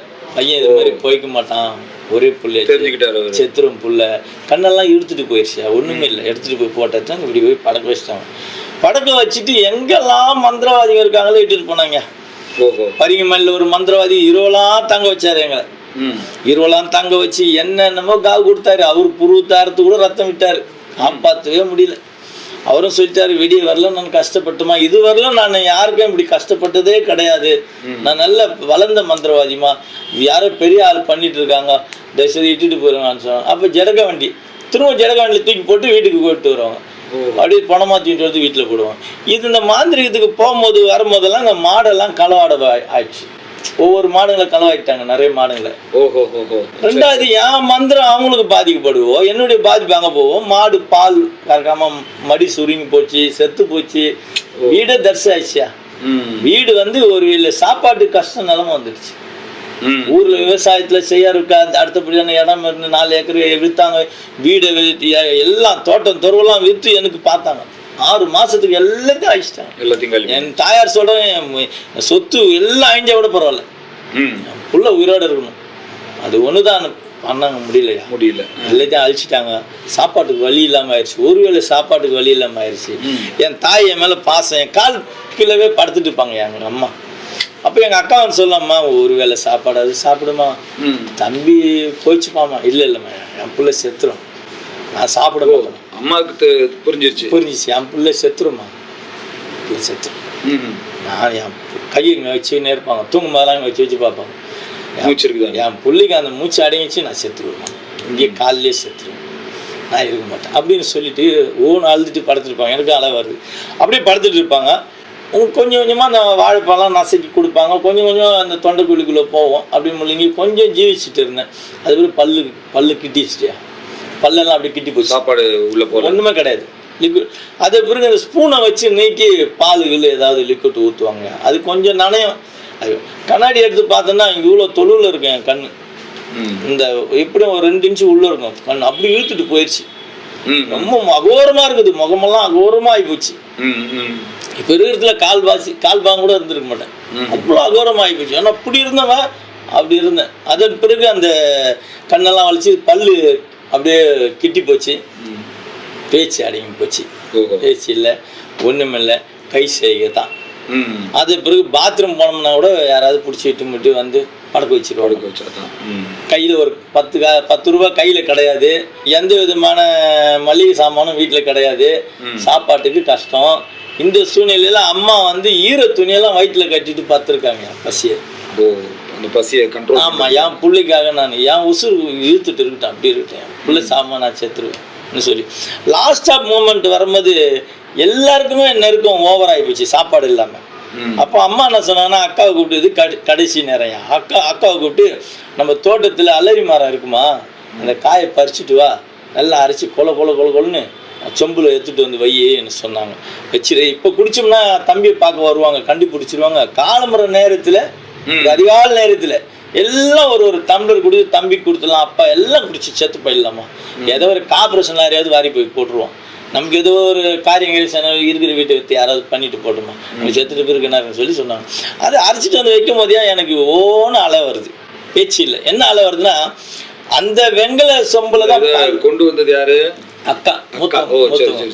அந்த சொம்புல தான் எனக்கு பால் கொடுப்பாங்க. அது இப்போ கூட நல்ல முடியல பாருங்க, அலை வருது. அப்போ அந்த சொம்பை பார்க்கும்போது, இந்த சொம்பு நம்ம எல்லாரும் உசுரியுமே சாகடிக்குது, இதே பால் நம்மளுக்கு உயிர் கொடுத்தது சாகடிக்குது. என்ன நம்ம பண்ணதுக்கு நம்மளோட போயிடணுமே, எல்லாருமே குடும்பமே ஒரே தர்ஷம் ஆயிடுச்சுன்னு சொல்லிட்டேயா. நைட்டு யோசித்தேன், காலமுறை எப்படியாகலும் நம்பி போயிட்டு ட்ரெயினில் போய் மாட்டி செத்து போயிடணும். நம்ம செத்துட்டோம்னா மற்றவங்களுக்கு எல்லாரும் போயிடுச்சுப்பாங்க. நம்மளால இவங்களுக்கு இது வரைக்கும் நன்மை கிடையாது, தீமை எதுக்கு வரணும்னு சொல்லிவிட்டு காலமுறையா ஒரு 3:30 மணிக்கெல்லாம் எழும்பி நிற்கிறேன். அப்படியே கிடினஸ், ஒன்றும் முடியல, அப்படியே சுற்றுது, வீடெல்லாம் சுற்றுது. கீழே போட்டால் அம்மா படுத்துட்டு இருக்காங்க, என் காலை அவங்க மேலே அப்படி டச் போட்டால் ஏஞ்சிருவாங்க. ஏஞ்சிட்டாங்களா என்னை பிடிச்சி வச்சிருவாங்க. அப்புறம் என்னால் எல்லாரும் சாப்பிடும், கடைசி மூமெண்ட் எல்லாருமே சாக போகிறோம். அந்த தருவாயில் அம்மாவை இப்படியே கஷ்டப்பட்டு தாண்டி வெளியில் போயிட்டே இருக்கிறேன். அப்படியே எங்கெங்க அந்த மழக்கம் வருதோ அந்த லைட் போஸ்ட்டு கிட்ட போவாங்க கஷ்டப்பட்டு. அப்படியே பிடிச்சிட்டு அந்த லைட் போஸ்ட்டை பிடிச்சி அப்படியே பேக்கே அப்படியே சறந்து அங்கே உட்காந்துருவேன். ஒரு 5 நிமிஷம் அப்படியே திரும்பி கொஞ்சம் ஸ்டேட்னஸ் அப்படியே போகும்போது ஜீவா ரயில்வே ஸ்டேஷன் அப்போ கிடையாது, ஒரே ஒரு ஸ்டேஷன் பெரம்பூர் தான் இருந்தது. அப்போ போகும்போது அந்த ட்ராக் மேலே ஏறலான்னு போனால் அந்த கல்லெல்லாம் சரிஞ்சு வருது, என்னால் முடியல, மண்டையிலலாம் அடிக்குது, சொரணையே கிடையாது. சரி, நம்ம சாகணும். எப்படி சாகணும்னா, ட்ரெயின் வரும்போது முன்னும் ஓடணும், முடிஞ்ச வரைக்கும் ஓடலாம். நம்மளால முடியல, முடிஞ்ச வரைக்கும் ஓடுவோம், தூளாக போயிடணும். நம்மளுடைய சரீரமே கிடைக்கூடாது, நம்ம முகம் நம்மளுக்கு அகோரமாக இருக்குது, வேணாம், நம்மளை யாரும் பார்க்க வேணாம் இன்னும் சொல்லிட்டு ட்ராக் மேலே போயிட்டு இருக்கேன். ட்ரெயின் புறப்பட்டு வருது பெரம்பூர்லேருந்து. வருகிற வேலை இருந்து வருது. பரம்பூர்லேருந்து ஆப்போசிட் வருது அப்படி சென்ட்ரல் போகிற ரூட்டுக்கு. ஜீவாலேருந்து நீங்கள் ஜீவாலேருந்து நான் இப்படி மூவ் பண்ணுறேன். ஆனால் என்னால் நடக்கவும் முடியல. வீக் அப்படியே சுற்றுது. அப்போ கூட பல்ல கடிச்சு போகிறேன். அப்போ வந்து இந்த சில்வர் மரம், சிமெண்ட் கல் கிடையாது, மரங்கள் எங்கேயோ ஒரு 100 அடி டிஸ்டன்ஸில் வந்து இங்கே அதிரும். அந்த அதிர்வு வர எனக்கு ஹார்ட்டை நின்று போகிற மாதிரி இருக்குது. சரி சாகணும்னு வந்துட்டோம். பல்ல கிடிச்சிக்கிட்டு ஐயா பேச்சில் ஒன்றும் இல்லை, யாருக்கிட்டையும் ஒன்றும் சத்தம் போட முடியாது. ஓடுறேன். ஒரு 20 அடி டிஸ்டன்ஸ் வந்துடுச்சு வண்டி. 20 ஃபீட்டில் இருக்குது வண்டி. அப்படியே மேலே பாயிற மாதிரி தெரியுது வண்டி. அந்த லைட்டு வெளிச்சம் காலையில் இருட்டில் அப்படி பாயிற மாதிரி இருக்குது. செத்துட்டோன்னு கண்ணை மூடுனேன். அவ்வளோதான். படார் நேரம் பிடிச்சி இழுத்தாங்க. ஒரு 2 ஸ்டெப் பேக். யாருன்னு கேட்டேன். உன்னை மீட்டு ரசிக்கு வந்த இயேசு கிறிஸ்துன்னு சொன்னார். அந்த இடத்துல எனக்கு உச்சநிலைன்னு உள்ளாங்கல வரலாம் ஒரு திசை நரம்பு கூட வேலை செய்யலையா. அப்படியே ஸ்டெப் நான் நின்ட்டேன். ட்ரெயின் இவ்வளோதான் இருக்குது. அப்படி தாண்டினா கூட மண்டியில் அடிக்கும். பிடிச்சி வச்சுட்டாங்க. அப்போ சொல்லிட்டு மறைஞ்சிட்டார் அவர். மறைஞ்சிட்டு இந்த ட்ரெயின் போயிடுச்சு. போயிட்டு ஒரு ஆப்போசிட் ஒரு ட்ரெயின் வருது. சாகணுன்ற எண்ணம் இல்லை. ஏதோ எனக்கு ஒரு நல்ல ஒரு பெரிய தொகையை கொடுத்து நீ எங்கேயாவது போய் ஏதாவது ஒரு பிசினஸ் பண்ணி போச்சுக்குப்பா அப்படின்னு சொல்ற மாதிரி ஒரு தெம்பு இருக்கு. ஆனா சரீரம் அப்படிதான் இருக்கு. பலம் வந்துடுச்சு. நான் நல்லா நிக்கிறேன். அந்த ட்ராக் தாண்டுறேன் நல்லா. அந்த பலம் வந்துடுச்சு. அவர் பிடிச்சவனு அங்க உயிர் காப்பாத்திட்டாருன்ற மகிழ்ச்சி கூட எனக்கு இல்லையா. 6 மாதமா வாயே பேசாதுன்னு பாருங்க. அவர் பிடிச்சவனையும் பேசிட்டேன். சரி சரி. யார் நீங்கன்னு கேட்டுட்டேன் நான். எனக்கு அதுவும் பெரிய சந்தோஷமாச்சு. வாய் லாக்கெல்லாம் ஓப்பன் பேசாம 6 மாதத்தார் தொட்டோன்னே போய் நீட்டா வீட்டுக்கு வெசையா ஓடி வரேன். வீட்டுக்கு ஓடி வந்த உடனே அம்மா அக்கா எல்லாம் ஒரு மாதிரி சோகமா அழுதுட்டு இருக்காங்க. அம்மா சொல்றாங்க, புள்ள எங்கேயோ குளத்துல குட்டியில போய் வந்து செத்து போச்சு. செத்துச்சு புள்ள, அது இருக்காது, அது வீட்டுல இல்ல. ஆமா, அது புள்ளைக்கு தெரியும். நம்ம எல்லாம் சாவறோம். நம்ம அவன் ஒண்டி செத்துட்டானா நம்ம போயிடுச்சு புள்ளன்னு அம்மா நம்புறேன். அப்பா என்ன ஆச்சுப்பா நாங்க நடந்ததெல்லாம் சொன்னேன். இந்த மாதிரிமா யாரோ தெரியல. அவரு ட்ரெயினுக்கு முன்ன ஓடனை பிடிச்சி இழுத்தாரு. ஒரே ஒரு வார்த்தை சொன்னார், ஒண்ணு மீட்டு ரசிக்கு வந்த இயேசு கிறிஸ்து நான் தான்பான்னு சொன்னேன். அந்த ஒரு வார்த்தை தான் வந்தது. எத்த போல ட்ரெயின் வரும்போது கூட சாவ வரலாமா. இப்போ கூட நான் நல்லா நடக்கிறேன் பாருமா. அப்புறம் நல்லா இருக்கிறேன் பாருமா. என்ன 2 பேரும் பிடிச்சிட்டு போவீங்கல்ல. அந்த சந்திப்புக்கு அப்புறம் ஒரு ஆரோக்கியம் வந்துடுச்சு. அப்போ அம்மாட்ட சொன்னேன், இப்போ பாருமா நல்லா இருக்கிறேன் பாருமா. நான் என் உடம்பு அப்படிதாம்மா இருக்குது. எனக்குள்ள என்னமோ ஒரு வெயிட் இருக்குமா, நல்லா இருக்கு சொன்ன உடனே அப்பா அம்மா சொன்னாங்க, அந்த தெய்வம் நல்ல தெய்வம்பா. கடைசி நேரத்தில் காப்பாற்றலைன்னா நம்ம எல்லாம் செத்து போயிருப்போமே. அந்த தெய்வம் நல்ல தெய்வம்பான்னு சொல்லிட்டு அப்பா போயிட்டு எழுத்தா போல இருந்த அந்த குத்து அந்த கடப்பறையை கொண்டு போய் குத்தி எல்லாத்தையும் எரிஞ்சு காலி பண்ணி தரமட்டம் ஆக்கி விட்டார். ஆக்கிவிட்ட பிறகு எங்க தங்கச்சி மேல கூட தங்கச்சி மேல கூட கோவம் வந்துடுச்சு எங்க அப்பாவுக்கு. இதை விட வச்சு நீ என்னென்னமோ கோடிச்சிருந்தேன், இது செத்து போயிட்டு சாவடிச்ச விட அப்படின்ற ஒரு கோவம் வந்துடுச்சு அவருக்கு. அதன் பிற்பாடு எல்லாரும் ஒரு தீர்மானம் எடுத்து சர்ச்சுக்கு போகணுமையா. அங்கே போயிட்டு அம்மா கூட்டிகிட்டு போகிறாங்க. கூட்டிகிட்டு போகும்போது கூட பிடிச்சிட்டு தான் கூட்டிகிட்டு போகிறாங்க. அந்த சபையாண்ட போயிட்டு ஒரு கால் எடுத்து ஒரு ஸ்டெப் அப்படி வெடிச்சோம் பாருங்க. திரும்ப அவர் என்னை பிடிக்கும் போது அந்த பலம் வருது. அதே பலம் வருது. அப்போ நான் சொன்னேன், அம்மாவையும் அக்காவையும் விலக்கி விட்டுருங்க என்ன, நானே போகிறேன்னு சொன்னேன். இல்லைப்பா சபை ரொம்ப நீளமாக இருக்கு, விழுந்துருவேப்பா, கிண்டல் பண்ணுவாங்கப்பா. ஆனால் நான் நடக்கிறது மாதிரி ஏதோ எனக்கு சக்தி வருது சொல்லி நடந்து போனேன். நான் நடந்து போய் அவர் காலில் விழுந்த பிறகு அவர், தம்பி அப்படிலாம் விழக்கூடாதுப்பா, கிறிஸ்து இது நீ பல நிலைமையில் இருக்கிற விழக்கூடாது, என்ன உட்கார் சொல்லுன்னு நல்லா தாய்மையாக கேட்டாரியா. எல்லா காரியங்களையும் சொல்லிட்டு வந்தேன், ஒன்று விடாத சொல்லிட்டு வந்தேன். சரிப்பா, இப்போ இது எல்லாம் உங்களுக்கு ஏதாவது நன்மை இருக்குதான்னு சொன்னேன். இந்த வெள்ளி குத்துவலுக்கு இதெல்லாம் இருக்கு ரூமில், அது எல்லாத்தையும் கொண்டு போய் நீ கூவத்தில் எரிஞ்சு அது விற்று காசாக்காத, இன்னொருத்தர் கொடுத்தீங்கன்னா கூட சாப்பிடும், தூக்கி எரிஞ்சிரு. அது எப்படியோ மண்ணோட போட்டோம், எரிஞ்சிட்டு நாளைக்கு வான்னு சொன்னார். சரி நீ எரிஞ்சிட்டு மறுநாள் போனோம். நான் அம்மாலாம் போனோம். அப்போ உட்கார சொன்னார், இப்போ எரிஞ்சிட்டு இல்லை, இப்போ நீ பரிசுத்தமாயிட்ட, இப்போ என்ன செய்கிறேன்னா ஜெபம் பண்ணணும். நீ எப்படி பண்ணோன்னா எனக்கு தெரியாது, என்ன உன்னுடைய தாய் தகப்பன்கிட்ட எப்படி பேசுவியோ அது மாதிரி சாதாரணமாக பேசுப்பா. நீ நான் இப்படிலாம் அநியாயம் பண்ணேன், எவ்வளோ பேரை நான் நாசப்படுத்தினேன், எனக்கு விடுதலை கொடுப்பீங்களா இன்னும் கூட கேளு, உனக்கு எப்படி வருதோ கேளு, அப்படி பண்ணிட்டு இருந்தோம். சரின்னு வீட்டுக்கு வந்துட்டு 12 மணிக்கு தான் அந்த பூஜையில் உட்காருவோம் ரொம்ப மும்முரமாக. அந்த நேரத்தில் ஜெபம் பண்ணலாமே, இது நல்லா இருக்குமேன்னு சொல்லி பண்ணால், இது நான் வச்சு இந்த ஆவிகளாம் வந்து சுற்றி நின்றுட்டு என்னை விட்டுட்டு நாங்கள் எங்கே போகிறது, நீங்க எங்கே போயிட்டேன்னு ஒரே பயம்படுத்தும். தூக்கமே கண்ணை முன்னா அப்படிதான் இருக்கும். கண்ணை திறந்தா எனக்கு ஜெபம் பண்ண தெரியாது.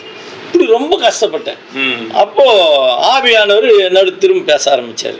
ஐயா இன்னைக்கு கூட பேசிட்டு இருப்பாருயா, எங்கே போனாலும் அப்பா அந்த பேசுகிறார். என்ன சொல்கிறேன்னா, இன்னைக்கு எனக்கு வசனம்லாம் தெரியாது, இன்னைக்கு சனிக்கிழமை உன்னை பரிசுத்தப்படுத்திக்கொள்ள, நாளைக்கு உன் மத்தியில் அற்புதம் செய்வேன்னு ஒரு வார்த்தை வருது. அது எனக்கு புரியல, அண்டர்ஸ்டாண்டிங் ஆகல, தெரியல, பைபிளே தெரியாது எனக்கு. அப்போது அதை சொல்லிட்டு இன்னொரு வார்த்தை சொல்கிறாரு, இந்த பிசாசு கிரியெல்லாம் உன் முன்னே இருக்காது, நாளைக்கு உனக்கு காண்டாமிருகத்துக்கு ஒத்த பிள்ளைனா அபிஷேகத்தை தருவேன், இந்த பிசாசு கிரியை உன் முன்னே அண்டாதுன்னாரு. அதுவும் எனக்கு ஒன்றும் புரியல. நீட்டாக போயிட்டேன், சர்ச்சில் உட்காந்துட்டேன், எல்லாரும் ஆவியில் நிரம்புறாங்க, அந்த முனையிலேருந்து இந்த முகனை வரைக்கும் ஓடுறாங்க, நான் நெஞ்சிலே போட்டு குத்திக்கிறேன். எனக்கு என்னமோ சொன்னீங்களப்பா, அது என்ன, அது எனக்கு கொடுத்தா தான், இல்லைன்னா இன்னைக்கு நைட்டுக்கு தயவுசெய்து நான் செத்துறேன், மீண்டும் நான் அப்படி போக மாட்டேன், செத்துறேன், என்னை விட்டுருவேன், என்னால் முடியல, நரக வேதனையாக இருக்குது, தூக்கம் இல்லை நைட்டில் என்ன சொன்னேன். இப்படி பேசிகிட்டே இருக்கிறேன்யா. அப்போ அந்த பரிசுத்த ஆவின்றது என் மேலே இறங்குச்சேன். நல்லா ஒரு 10 அடி டிஸ்டன்ஸுக்கு தூக்கி அடிக்கப்பட்டேன். செம்ம தூக்கி அடிக்கப்பட்டேன். எல்லாரும் வந்து அப்படியே பிடிச்சி அப்படியே கிட்டி போட்ட அழுத்துறாங்க, போய் விழுகிறாங்க தோல்வில். எனக்கு அந்த மாதிரி, ஆனால் இப்படி தான் இருப்பேன். அது பலம், தேவ பலம் நல்லா கிடைச்ச உடனே பாஸ்ட் வந்தாங்க, எல்லாம் முடிஞ்ச பிறகு பார்த்தா காலெல்லாம் கையெல்லாம் பூரிட்டு இருக்காங்க, அப்படியே ரத்தமாக வருது அங்கங்கே. எனக்கு அவங்க பிடிச்சி நகத்தில் குத்துண்டு அது பிறகு உட்கார வச்சுட்டு நல்லா இவ்வளோ பெரிய ஜாரில் வந்து எலுமிச்சம் ஜூஸ் கொடுத்தாருயா குடின்னு. அது மொத்தத்தையும் குடிச்சு கூட அந்த அனல் அடங்கலை. காதுலேருந்து மூக்குலேருந்து அந்த அனல் வந்துட்டு தான் இருக்குது. தம்பி உனக்கு கர்த்தர் வந்து ஒரு பெரிய அபிஷேகத்தை கொடுத்துருக்காருப்பா, ஏதாவது உனக்கு சிம்டம்ஸ் நடந்துருந்தா சொல்லு, எதானே தெரியுமா, உனக்கு தான் ஆண்டவர் பேசினாரு, உன்னை காப்பாற்றினாரா பேசினாரா, அதுதான் ஏன் என்னமோ காண்டாமிருகத்துக்கு ஒத்த பலன்னாங்கய்யா, அதுதான் அபிஷேகம், அதனால தான் உனக்கு பிடிக்க முடியலன்னு சொல்லி சொன்னாங்கய்யா. அதன் பிறகு பீச்சில் மீட்டிங் வைக்கும் போது நான் போயிட்டு உக்காந்துட்டு இருந்தேன். சில ஊழியக்காரெல்லாம் வந்திருந்தாங்க, வந்துட்டு என்னை சுற்றி உட்காந்துட்டு இருந்தாங்க. நான் சொன்னேன் இந்த மாதிரி அபிஷேகம் வந்துக்குது, தூக்கி அடிக்குதுன்னு. அதெல்லாம் ஒன்றும் இல்லை, உட்கார நாங்கள் பார்த்துக்கிறோம் அப்படின்னு சொல்லிட்டு உட்காந்துட்டு இருந்தோம். உட்காந்துட்டு இருக்கும்போது அவங்க அங்கேருந்து ஸ்டேஜ்லேருந்து சொல்கிறாங்க, உனக்கு காண்டாமிருகத்துக்கு ஒத்த பலனை கொடுத்துருக்குற, நீ ஏன் அடக்கிட்டு இருக்கிற, எலும்பு வேணாங்க பாரு. அவ்வளோதான், அடித்தம் பாருங்க பல்ட்டி, மணல்லாம் தூது அப்படியே சுற்றிலாம். எல்லாரும் வந்து ஏதோ ஒரு ஆவி வந்துட்டு இருக்குதுன்னு சொல்லி எல்லாரும் ஊழியக்காரெல்லாம் கையை நீட்டிக்கின்னு ஜெபமானலாம் ஆரம்பிச்சிட்டாங்க.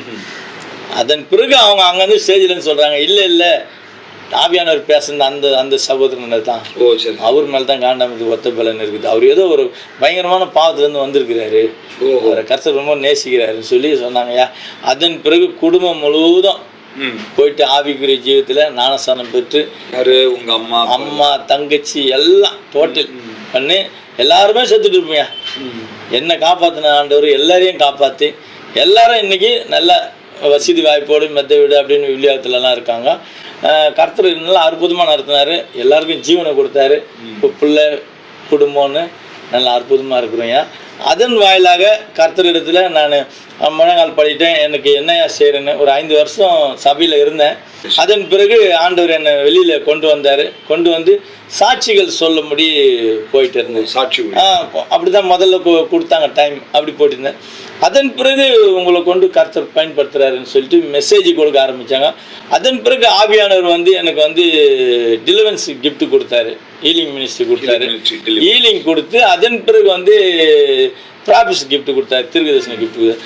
அதன் பிறகு வாய்க்கான கிஃப்ட் கொடுத்தாரு. இப்போ நீங்கள் தமிழ் பேசுனா நான் அந்நிய பேசுகிறேன், நான் அந்நிய பேசுனா எனக்கு தமிழ், அது அந்த கிஃப்ட் கொடுத்தாரு. இந்த 3 கிஃப்ட்டை கொடுத்து இன்றைக்கி வெளிநாடு முழுவதும் அற்புதமாக கொண்டு போகிறாரு. Saudi, Dubai, Singapore, Malaysia.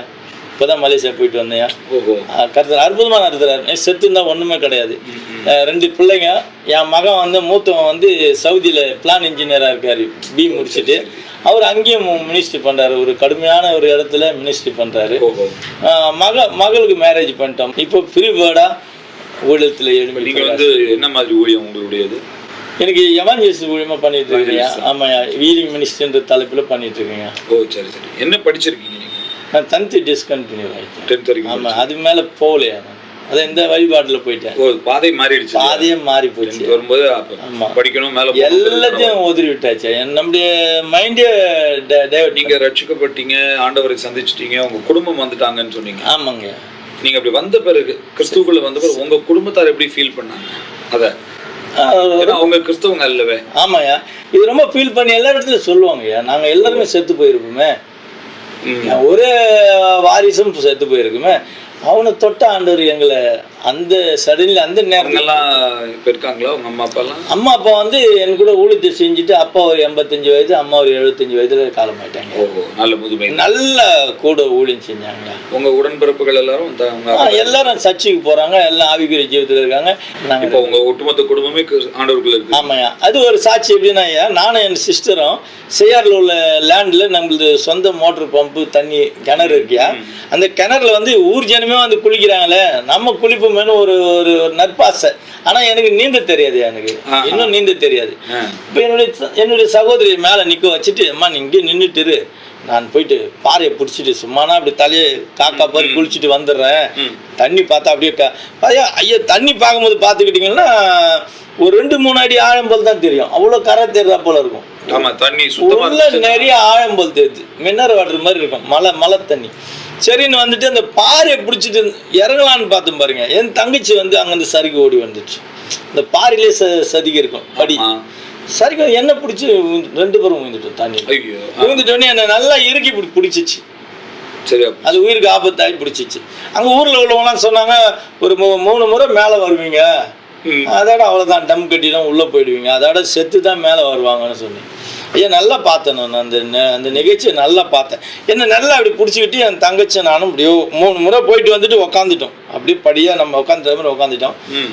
நான் என் தங்கச்சியை பார்க்குறேன், கண்ணிலலாம் தண்ணி சர்ன்னு போகுது, காதில் போகுது, எல்லாம் பார்க்குறேன். எனக்கு போகிறத அந்த என் தங்கச்சி பார்த்துருக்கணும் போல.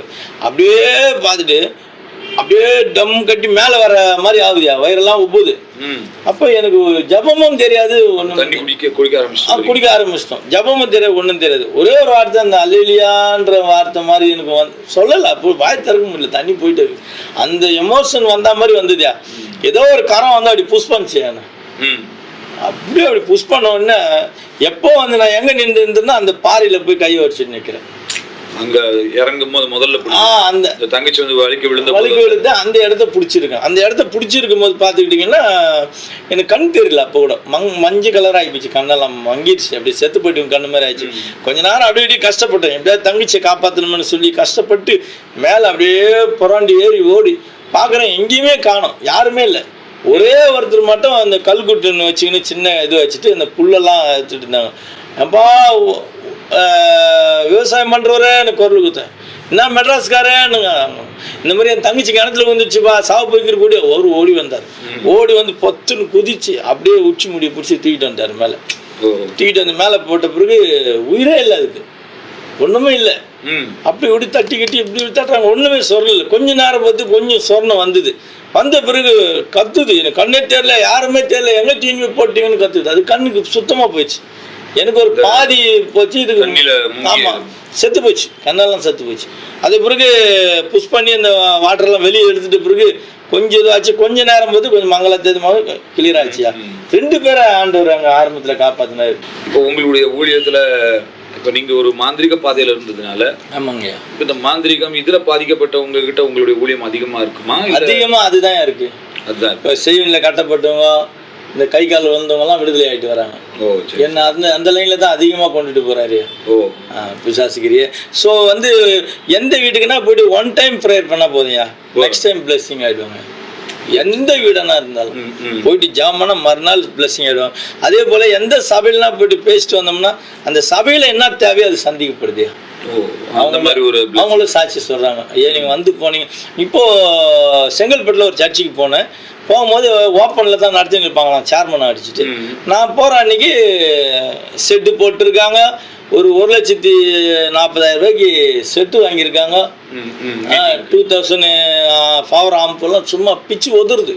அப்போ நான் சொன்னேன், நல்லா இருக்குது சர்ச்சு, சூப்பராக இருக்குது, நம்மளை புக் பண்ணவர் வந்து ஏதோ ஒரு இதாக இருக்கணும், இப்படி இருக்கணும். அப்புறம் அந்த அவர் சொல்கிறாரு சாட்சி, என்னமோ தெரியல, இந்த ஐயாவை புக் பண்ண நேரம் இதெல்லாம் கூடி வந்துடுச்சு, இது எல்லாமே ஐயா இன்னைக்கு தான் நீங்கள் தான் ஓப்பன் பண்ணுறீங்க என்ன சொன்னாங்க. ஐயா ரொம்ப சந்தோஷமா இருக்கு. ஏன்னா நம்ம நல்லா வாழ்ந்து வந்த குடும்பம் இன்னைக்கு நம்மளை கொண்டு போய் நம்மளுக்கு முன்னேற்றம் இன்னும் வரலனாலும் கூட அடுத்தவங்க நல்லா முன்னேறி வராங்கயா. உங்களுடைய குடும்பம், உங்களுக்கு மனைவி பிள்ளைகள்? இப்போ நானும் மனைவி இருக்கோம், பிள்ளைங்கெல்லாம் மேரேஜ் ஆகி அவங்க செட்டில் ஆகிட்டாங்க. ஓ, பெரிய பிள்ளைங்க. ஆமாம், ரைட் ரைட். உங்கள் வீட்டுக்காரமா என்ன பண்ணுறாங்க ஊழியத்தில்? மினிஸ்ட்ரி தான், ஹவுஸ் கூட. ஆமாம். ஃபுல்லாக மினிஸ்ட்ரியில் உங்களுக்கு உதவியா? ஆமாம் ஆமாம். உங்களுக்கு கல்யாணம் ஆனது அப்போ எந்த காலகட்டங்களில்? கிறிஸ்துக்குள்ள வந்த பிறகு, அதுக்கு முன்னாடி? வந்துட்ட பிறகுதான் வந்து ரட்சிக்கப்பட்டு. அப்போ நீங்க கல்யாணம் பண்ணதே ஒரு கிறிஸ்தவ பெண்ணை தான் கல்யாணம்? ஆமாம் ஆமாம், சர்ச்சில். நீங்க எப்படி ஒரு மந்திரவாதி இந்த மாதிரிலாம் வாழ்ந்தீங்க, அந்த மாதிரி ஒரு மோசமான ஒரு நபர், ஒரு மூர்க்கமான ஆளு அப்படிங்கறத வந்து அவங்க தெரிஞ்சுதான் உங்களுக்கு தெரியாதுயா.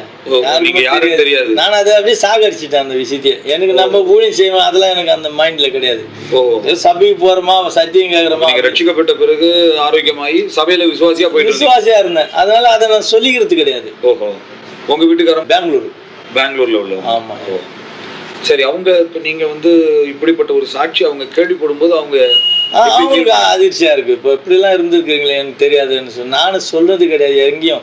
இப்போ ஆண்டவர் பயன்படுத்துறதுனால அதை நான் சொல்ல வரேன். அது சொல்லும் போது அவங்க எப்படி ஃபீல் பண்றாங்க? கர்த்தர் பயன்படுத்த ரொம்ப சந்தோஷப்படுவாங்க, சொல்லுவாங்க எல்லாரும் இடத்துலயும். சரி, உங்க பிள்ளைகள் இதை பற்றி என்ன நினைப்பாங்க? ரொம்ப லைக் பண்ணுவாங்க. என் மகன் அதை இந்த சாட்சியை சொல்லி தான் மெசேஜ் கொடுப்பாங்க. ஓஹோ. அவருக்கு தமிழ் தெரியாது, ஹிந்தி இங்கிலீஷ் தான். மகளுக்கும் ஹிந்தி இங்கிலீஷ் தான். அப்படியா? எதனால அப்படி? நான் அந்த மாதிரி படிக்க வச்சுட்டேன் மெட்ரிக்ல. ஓ சரி சரி. தமிழ் அண்டர்ஸ்டாண்டிங் வரலன்னு படிக்க வச்சேன். இப்போ அது சவுதிக்கெல்லாம் ரொம்ப பிரயோஜனமா போயிடுச்சு. ஓஹோ. அவங்க எல்லாம் என்ன பண்றாங்க? அவர் இன்ஜினியரா இருக்காரு என் மகன். ஓஹோ சரி சரி சரி. மகன் வந்து தாம்பரம் கிட்டத்தில் டைல்ஸ் கம்பெனிலாம் இருக்கு. மருமகனுக்கு வந்து ஒரு 7-8 ஏக்கர்ல மஞ்சள் கிழங்கு மல்லிப்பூ சாகுபடி பண்றாங்க சேலத்துல. எக்ஸ்போர்ட்லாம் இருக்கு. அப்படியா? அப்புறம் டிராவல்ஸ் ஒன்று இருக்கு. அவங்க நல்லபடியாக ஆண்டு செட்டில் பண்ணிட்டார். இப்போ எங்களுக்கு ஊழியத்துக்கு ஃப்ரீடமாக வாங்கி கொடுத்துட்டாரு. அவ்வளோதான், எந்த இதுவும் இல்லை. நானும் சொல்லிவிட்டு எனக்குன்னு யாரும் சப்போர்ட் பண்ண வேணாம், எனக்கு சம்பளம்லாம் ஏசப்பா தான், என்னிடத்துல இருக்கிறது ஏதாவது உங்களுக்கு கொடுக்குறேன் தவிர நீங்கள் எனக்கு எதுவும் கொடுக்காதீங்க அப்படின்னு சொல்லிட்டேன். நீங்க மூலதார ஊழியத்தில் இருக்கீங்க, உங்க வீட்டம்மா வந்து ஹவுஸ் ஒய்ஃப். ஆமாம், ஊழியத்தை உதவி. அவ்வளோதான். நல்லது நல்லது. ஆமாம். கர்த்தர் உங்களை ஆச்சரியமா அற்புதமா ரொம்ப அதிசயமா கொண்டு வந்தாரு. பெரிய விஷயம். ஏன்னா மாந்திரீகத்துல இருக்கிறவங்க இந்த பாதையில வருது ரொம்ப ரொம்ப கஷ்டம். சாகர தருவாய் குடும்பமே. உங்களுக்கு யாரும் சுவிசேஷம் சொல்லலாம் நீங்க ஒன்றும் கிடையாது. யாருமே உங்களுக்கு தரிசனம் நேரடி டைரக்ட் இன்டைரக்ட். உங்க வாழ்க்கையில இது மாதிரி மாந்திரிகவாதிகள் எத்தனை பேரை கர்த்தருக்குள்ள வந்திருக்கிறவங்கள பார்த்துருக்கேன். நான் வந்த உடனே என்னுடைய சர்ச்சில் ரசிக்கப்பட்டவங்க பூஜை ரூம்ல சீர் பண்றவங்க தான். ஓஹோ. அவங்க தான் சபையில ஊழியக்காரியாவே ஆகினாங்க. அவங்க குடும்பத்திலேருந்து, அவங்க மூலியமா அவங்க குடும்பத்துலேருந்து ஒரு 10-20 பேர்கிட்ட சர்ச்சைக்கு வருவாங்க. ஓஹோ. முதல் விசுவாசி அவங்க தான். அவங்களும் சாட்சி விட்டுருவாங்க, நான் சொல்ல வேண்டியதே கிடையாது. அவங்களே சொல்லிடுவாங்க எப்படி இருந்தாரு, என்ன மந்திரம் பண்ணி உடுக்கெல்லாம் அடிச்சுட்டு இருந்தாரு. எனக்கு ஆச்சரியமா, இன்னைக்கு அவருக்கு ஜபம் பண்றாரு, விடுதலை கிடைக்குது. இது பெரிய ஆச்சரியமாச்சு. அன்னைக்கு அநியாயம் பண்ணி இன்னைக்கு நன்மை செய்யறாங்கன்னு சொல்லி அவங்க தான் முதல். ஆமா, அவங்களும் சொல்லிடுவாங்க. நல்ல விஷயம். வேற ஏதாயிலும் நீங்க உங்க ஊழியத்துல விசேஷமான ஏதாயிலும் விஷயங்கள் இருக்கா? ஒரு முறை சேலத்துல வந்து போன உடனே அவர் சொன்னார், என் மனைவி ஹார்ட் அட்டாக்ல இறந்துட்டாங்க ஐயா அப்படி இப்படின்னு சொன்னார். ஐயா அப்புறம் போய் ஜாம் பண்ணும்போது பார்த்தா மூளை பக்கத்துல ஒரு தென்னை மரம் நல்லா பூத்து அப்படியே வதந்தி காஞ்சி போயிட்டு இருக்கு. அதுமாரி ஆகக்கூடாது. அதுமாரி ஆச்சுன்னா நாங்கள் மந்திரம் பண்ணும்போது என்ன பண்ணோம்னா, ஐயா யாருக்காவது மந்திரம் பண்ணணும்னு சொன்னா அவங்க வீட்டு முன்னாடி என்ன இருக்குன்னு கேட்போம். நாங்கள் அவங்க வீட்டு முன்னாடி நல்ல ஒரு பெரிய முருங்கை மரம் இருக்குது. அந்த மரத்தையே பார்த்துட்டு அந்த மரம் என்னைக்கு பளபளன்னு பூத்து காயா கொட்டி பட்டு போயிடும். அந்த மாதிரி அந்த குடும்பம் ஓஹோன்னு போய் படார்னு தரமட்டமா போயிடுவோம். அந்த மரம் சாகுதா பாருன்னு சொல்லுவோம். ஐயா நீங்க சொன்ன மாதிரி அந்த மரம் சாகுதுன்னா மந்திரம் பிடிச்சிச்சு. இதுதான் அந்த ஸ்தானம். அவங்கள போய் அந்த மாதிரி அந்த தென்னை மரத்தை பார்த்து சொன்னேன், உங்களுக்கு மாந்திரிகம் பண்ணியிருக்காங்க, மாந்திரிகம் தாக்கப்பட்டு இவங்க இறந்துட்டாங்க. அதன் பிறகு பார்த்தா 4 பொட்டை பிள்ளைங்க, 4 பிள்ளைங்களும் வாமிட்டு எடுத்து வீடு வீடாக வீட்டில் விழுந்துட்டு கிடக்குறாங்க. எல்லாருமே அப்படி தலை சுற்றல. அவங்க பிள்ளைங்க 4 வாலி பிள்ளைங்க. ஒரு பிள்ளை வந்து காலேஜில் லெக்சராக இருக்குது, நல்ல டிகிரி பண்ணியிருக்குதுங்க பிள்ளைங்க, நல்லா படித்த பிள்ளைங்க, மேரேஜ் ஏஜில் இருக்காங்க. கொஞ்சம் வீட்டுக்குள்ளே வாங்கியானா, வீட்டுக்குள்ளே போனால் ஒரே நீச்சு அடிக்குது. என்னங்க ஒரு மாதிரி நீச்சு அடிக்குதுன்னா, ஒரே வாமிட்டு பண்ணுறீங்க 4 பிள்ளைங்க, என்ன வெளியே சொல்ல முடியல. நான் அப்போ போயிட்டு அந்த வீட்டில் ஜாம் பண்ண அந்த பிள்ளைங்களுக்கெல்லாம் ஜாம் பண்ணும்போது அந்த பிள்ளைங்களுக்கு அந்த வாமிட்டு நின்றுது, தலை சுற்றல் நின்றுது. நல்லா இருப்பாங்க, இனிமேல் அது ஆகாரம் கொடுங்கன்னு சொல்லிவிட்டு நான் போய்ட்டு படகு போயிட்டேன். அப்போ சாப்பிடணும், இல்லை சாப்பிட மாட்டேன், நான் இங்கே வந்திருக்கிறது சூழ்நிலை சரியில்லை, அந்த 3 days நான் பாஸ்டிங் இருந்திருந்தேன். கடைசியாக போகும்போது நான் நல்லா திருப்தியாக சாப்பிட்றேன், இப்போ என்னை விட்டுருங்கன்னு சொல்லிட்டு போயிட்டு ரூமில் படக்க ஆரம்பித்தேன். படகை போகும்போது நல்லா இரவில் நல்லா தூங்கிட்டு இருக்கிறேன். தூங்கிட்டு ஓன்னு பயங்கர ஒரு சத்தம் கேட்டுது. உடனே ஜன்னலை திறந்து இந்த தள்ளேறி கிள்ளேறி போவாங்க ஊர் நாட்டு ஆட்கள், அந்த அருகில் லேம்பெலாம் எடுத்துக்கிட்டு அவங்க யாராவது இருப்பாங்களான்னு சொல்லி எட்டி பார்த்தா யாருமே காணோம். தெருவே விரிசோடி இருக்கு. சரி ஜன்னலை தாள் போட்டு படைச்சிட்டேன். காலமுறை அந்த ஐயா இந்த மாதிரி நைட்டு ஓன்னு ஒரு சத்தம் கேட்டுச்சு உங்களுக்கு கேட்டுச்சானாரு. நான் வார்த்தையை வாங்கணுன்றதுக்காக நான் மந்திரவாதி வந்து வந்தோம்ல, அப்படிலாம் ஒன்றும் கேட்கலையா, நான் நல்லா தூங்கணுன்னு சொல்லிட்டேன். இல்லையா ஒரு பெரிய சத்தம்யா, என் 4 பிள்ளைங்களை போய் ஒரே கட்டில் போய் படுத்துக்கிச்சு. அது பிறகு ஜாம் பண்ணும்போது பார்த்தா வாசல் எதிரில் ஒரு பெரிய தென்னை மரத்தில் ஒரு மஞ்சள் துணியில் கட்டி கன்னி முட்டை தலைச்சம் கை தகுடு எல்லாம் வச்சு நல்லா கட்டி வச்சுக்கிறாங்க. அந்த ஊரில் இவர் எப்படியாவது அழிக்கணும்னு சொல்லிட்டு அது பிறகு 4 முறை கூப்பிட்டா இந்த தேங்காய் பறிக்கிறவங்க யாராவது வந்து கூட்டிகிட்டு வாங்க, இந்த மரத்தில் ஏற சொல்லுங்க. இளநீர் என்ன வேணும் சொல்லுங்கயா, நான் பறித்து போட சொல்கிறேன் பசங்க, இட்டுட்டு வாங்க. நீங்கள் நான் விஷயம் சொல்லிட்டேன்னா அவன் வரமாட்டான், மரம் ஏற இட்டுட்டு வாங்க. இட்டுட்டு வந்த உடனே ஏறுப்பாது மேலே ஏற ஒரு மஞ்சள் பை உள்ளே ஒன்று இருக்குது பாரு, வேஸ்ட்டில் கட்டியாடு. அவன் கையை போட்டு இல்லைப்பா அந்த பாலைக்குள்ளே விடுப்பா கையை. சார் இல்லை நீங்கள் விடுங்க, நான் விட்டான் இவ்வளோ பேர் முடிச்சு தூக்கிட்டு வந்தான் மேலே வீட்டு அவுட்டு. இது உள்ள பாருங்கள் கன்னி முட்டை இருக்கும், தலைச்சங்காய் இருக்கும், தகுடு இருக்கும் பாருங்கள். இது உங்கள் குடும்பமே ஆகாத அளவுக்கு எல்லாமே தரிசனம் ஆகணும்னு சொல்லி பண்ணியிருக்காங்க. சொன்னேன் பார்த்தீங்கன்னா அப்படியே பெருமிச்சிட்டாங்க. அதை தூக்கிட்டு போய் எங்கேயும் எரிஞ்சிடாதீங்க, பாறை போட்டு நசுக்குங்க. அது எரிஞ்சிட்டிங்கன்னா உயிர் இருக்குது, அதுக்கு எரிச்சா கூட சாகாது. நல்ல கல்லை போட்டு நல்லா நசுக்கிட்டு அப்புறம் தீ மூட்டி விட்டு வந்துடுங்க. மூட்டிட்டு வந்தாங்க, பிள்ளைங்கள்லாம் விடுதலை ஆயிடுச்சு. ஸோ இவருக்கு போனதுலேருந்து இந்த ஒரு சைடு தான் பேசுவார், இப்படி முகத்தை காட்ட மாட்டார். என்ன இவர் திரும்ப மாட்டேன்றாருன்னு பார்க்கும்போது பார்த்தா இந்த பக்கம் பெருசாக அடிச்சுட்டு போயிட்டுக்குது. இவ்வளோ பெரிய சதை எல்லாம் இருக்குது முகத்தில். ஆள் வந்து பழைய ஆட்கள் இருப்பாங்க இல்லையா, நல்லா செம்ம அந்த மாதிரி ஆட்கள். அவர் சட்டை போட்டால் நம்ம முழுவிடுவோம், அப்படி இருப்பார். எப்படி இருக்கு அப்படி பேசுவார். என்னங்க இது காயணுன்னு ரூமில் வாங்கயா சொல்கிறேன்னாரு. போனோன்னு சொல்கிறாரு, ஒரு அம்மா வந்து 2 பொண்ணு கேட்டாங்களாம், 2 பையனுக்கு. இவர் இல்லைன்னாராம். அவங்க போய் சூன்யம் பண்ணிட்டு வந்து 2 கட்டைக்காலில் மையை தடவி கொடுத்துக்கிறாங்க. இது எதுவுமே அவர் கட்டைக்காலில் தடவிடு அங்கேருந்து அடித்து உயிர்ந்துருவார். அப்படியே செத்து போடுவான் மனுஷன். அவங்க அம்மாவும் இல்லை பொண்ணை நீ எப்படி வேணாலும் கேட்டு வாங்கிடலாம் அப்படின்னு ஒரு ஐடியா கொடுத்துக்கிறார். இவங்க நீட்டாக வந்து ஐயா என்னை ஆசிரியங்கன்னு வச்சாங்க பாருங்க. இவருக்கு இந்த ஹோலி ஸ்பிரிட் எதுவும் இல்லை. அங்கேருந்து தூக்கி அடித்து ஒரு 10 அடி தொழுவில் வந்து விழுந்துக்கிறாரு. அவ்வளோ பெரிய வெயிட்டான உருவம். ஐயா நின்று ஒரு பாட்டு ஆராதிப்போம் என்னுடைய ஓன் சாங் பாடி அப்படியே அக்கினி இறங்குதுன்னு சொல்லிட்டு இருந்தேன் பாருங்க. அவங்க அங்கேருந்து ஓடி வந்து அந்த புல்பிட்ட அந்த விழுந்து அவங்க கத்துறாங்க, அவன் தவப்பனுக்கு நான் அநியாயம் பண்ணேன், நான் தான் மைத்தருவேன், நம்ம பாவி, நான் என்னை சாவச்சிடுங்க, என்னை சாவச்சு கத்துறாங்க. கையெல்லாம் குத்துதுன்னு போட்டு தரையில் புரள்றாங்க.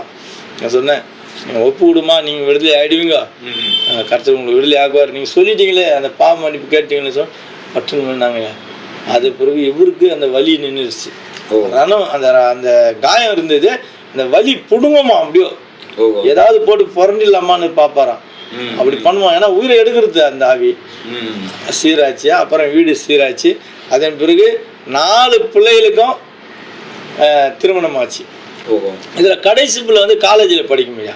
இந்த காலேஜில் படிக்கும்போது அந்த பிள்ளைக்கு வந்து பாம்பை ஏவல் பண்ணி விட்டுக்கிறாங்க. வீட்டுக்கு இங்கே பண்ணிட்டாங்க, அந்த பொண்ணுக்கு பாம்பில் ஏவல். அந்த பாம்பு எப்படின்னு சொன்னாயா, மனப்பாம்புன்னு சொல்லுவாங்க, மெனப்பாம்புன்னு சொல்லுவாங்க. அது வந்து மெனைக்கு சொந்தமானவங்க கண்ணில் மட்டும் தெரியும். அதோட இப்படி பார்த்துட்டே இருக்கும்போது படாதுன்னு மறந்துடும். எதுனா அடிங்கன்னா மறைஞ்சிடும். அது மெனக்குள்ளே இருக்கும். அது அந்த பாம்பை வச்சு ஏவல் பண்ணி விட்டாங்கன்னா கண்டுபிடிக்க முடியாது. அவங்கள மட்டும் தான் பயம் காட்டும். நீங்கள் கிட்ட போனால் கூட உங்களுக்கு தெரியாது. இந்த பொண்ணை வந்து அது ஒரு மென்டல் மாதிரி ஆக்கிடுச்சு. கடைசியில் காலேஜில் எல்லாருமே எனக்கு பைத்தியம் பிடிச்சிருக்குது, எங்க இந்த படுத்துன்னு இருக்குதே, தோ படுத்துன்னு இருக்குதே.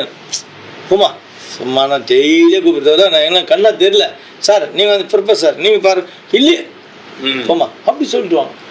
இந்த பொண்ணு அப்படியே தலையை பிடிச்சிட்டு உட்காந்துருமா, அது அப்படி தான் இருக்குமா எதிர்க்குவேன்.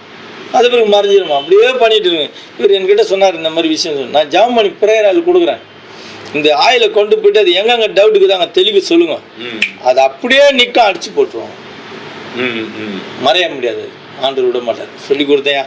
அதே போல் எண்ணெய் கொண்டு போய் தெளிச்சாங்கயா. மறுநாள் பாம்பு சொல்லிச்சு, யாருமே வரல. நீ இதே சொல்லிட்டு எங்களை மென்டல் ஆகாதுன்னு ஐயா உண்மையாக இருக்குது வாங்கினோடனே அந்த பியூன் ஓடி பார்த்துட்டு இருக்குயா பெரிய பாம்பியா படுத்துட்டு இருக்கியான்னு சொல்லிட்டு இருக்கேன். அப்போ பியூன் அடித்து கொளுத்துட்டாங்க. அந்த பொண்ணுங்க விடுதலை ஆயிடுச்சு. 2 பிள்ளைகளுக்கு மேரேஜ் ஆச்சுயா. 4 பிள்ளைகளுக்கு மேரேஜ் ஆயிடுச்சு. நீங்கள் சொன்னீங்க பெண் பிள்ளை பிறந்தா கவலைப்படாதீங்க, வீடு நிறைஞ்சிருக்கும். ஆண் பிள்ளை பிறந்தா தான் கஷ்டம், அவன் கல்யாணம் ஆகி வெளியே போயிடுவான், இதுங்க பிள்ளைங்களை இட்டுட்டு வந்துடுவாங்கன்னு சொன்னேன். அதே மாதிரி 4 மருமகன் இன்னைக்கு இருக்காங்க. இப்போ பேர மாதிரி பேத்தி மாதிரிலாம் ஆகி நிறைஞ்ச மாதிரி ஆயிடுச்சு. ரொம்ப மகிழ்ச்சியா இருக்காருயா.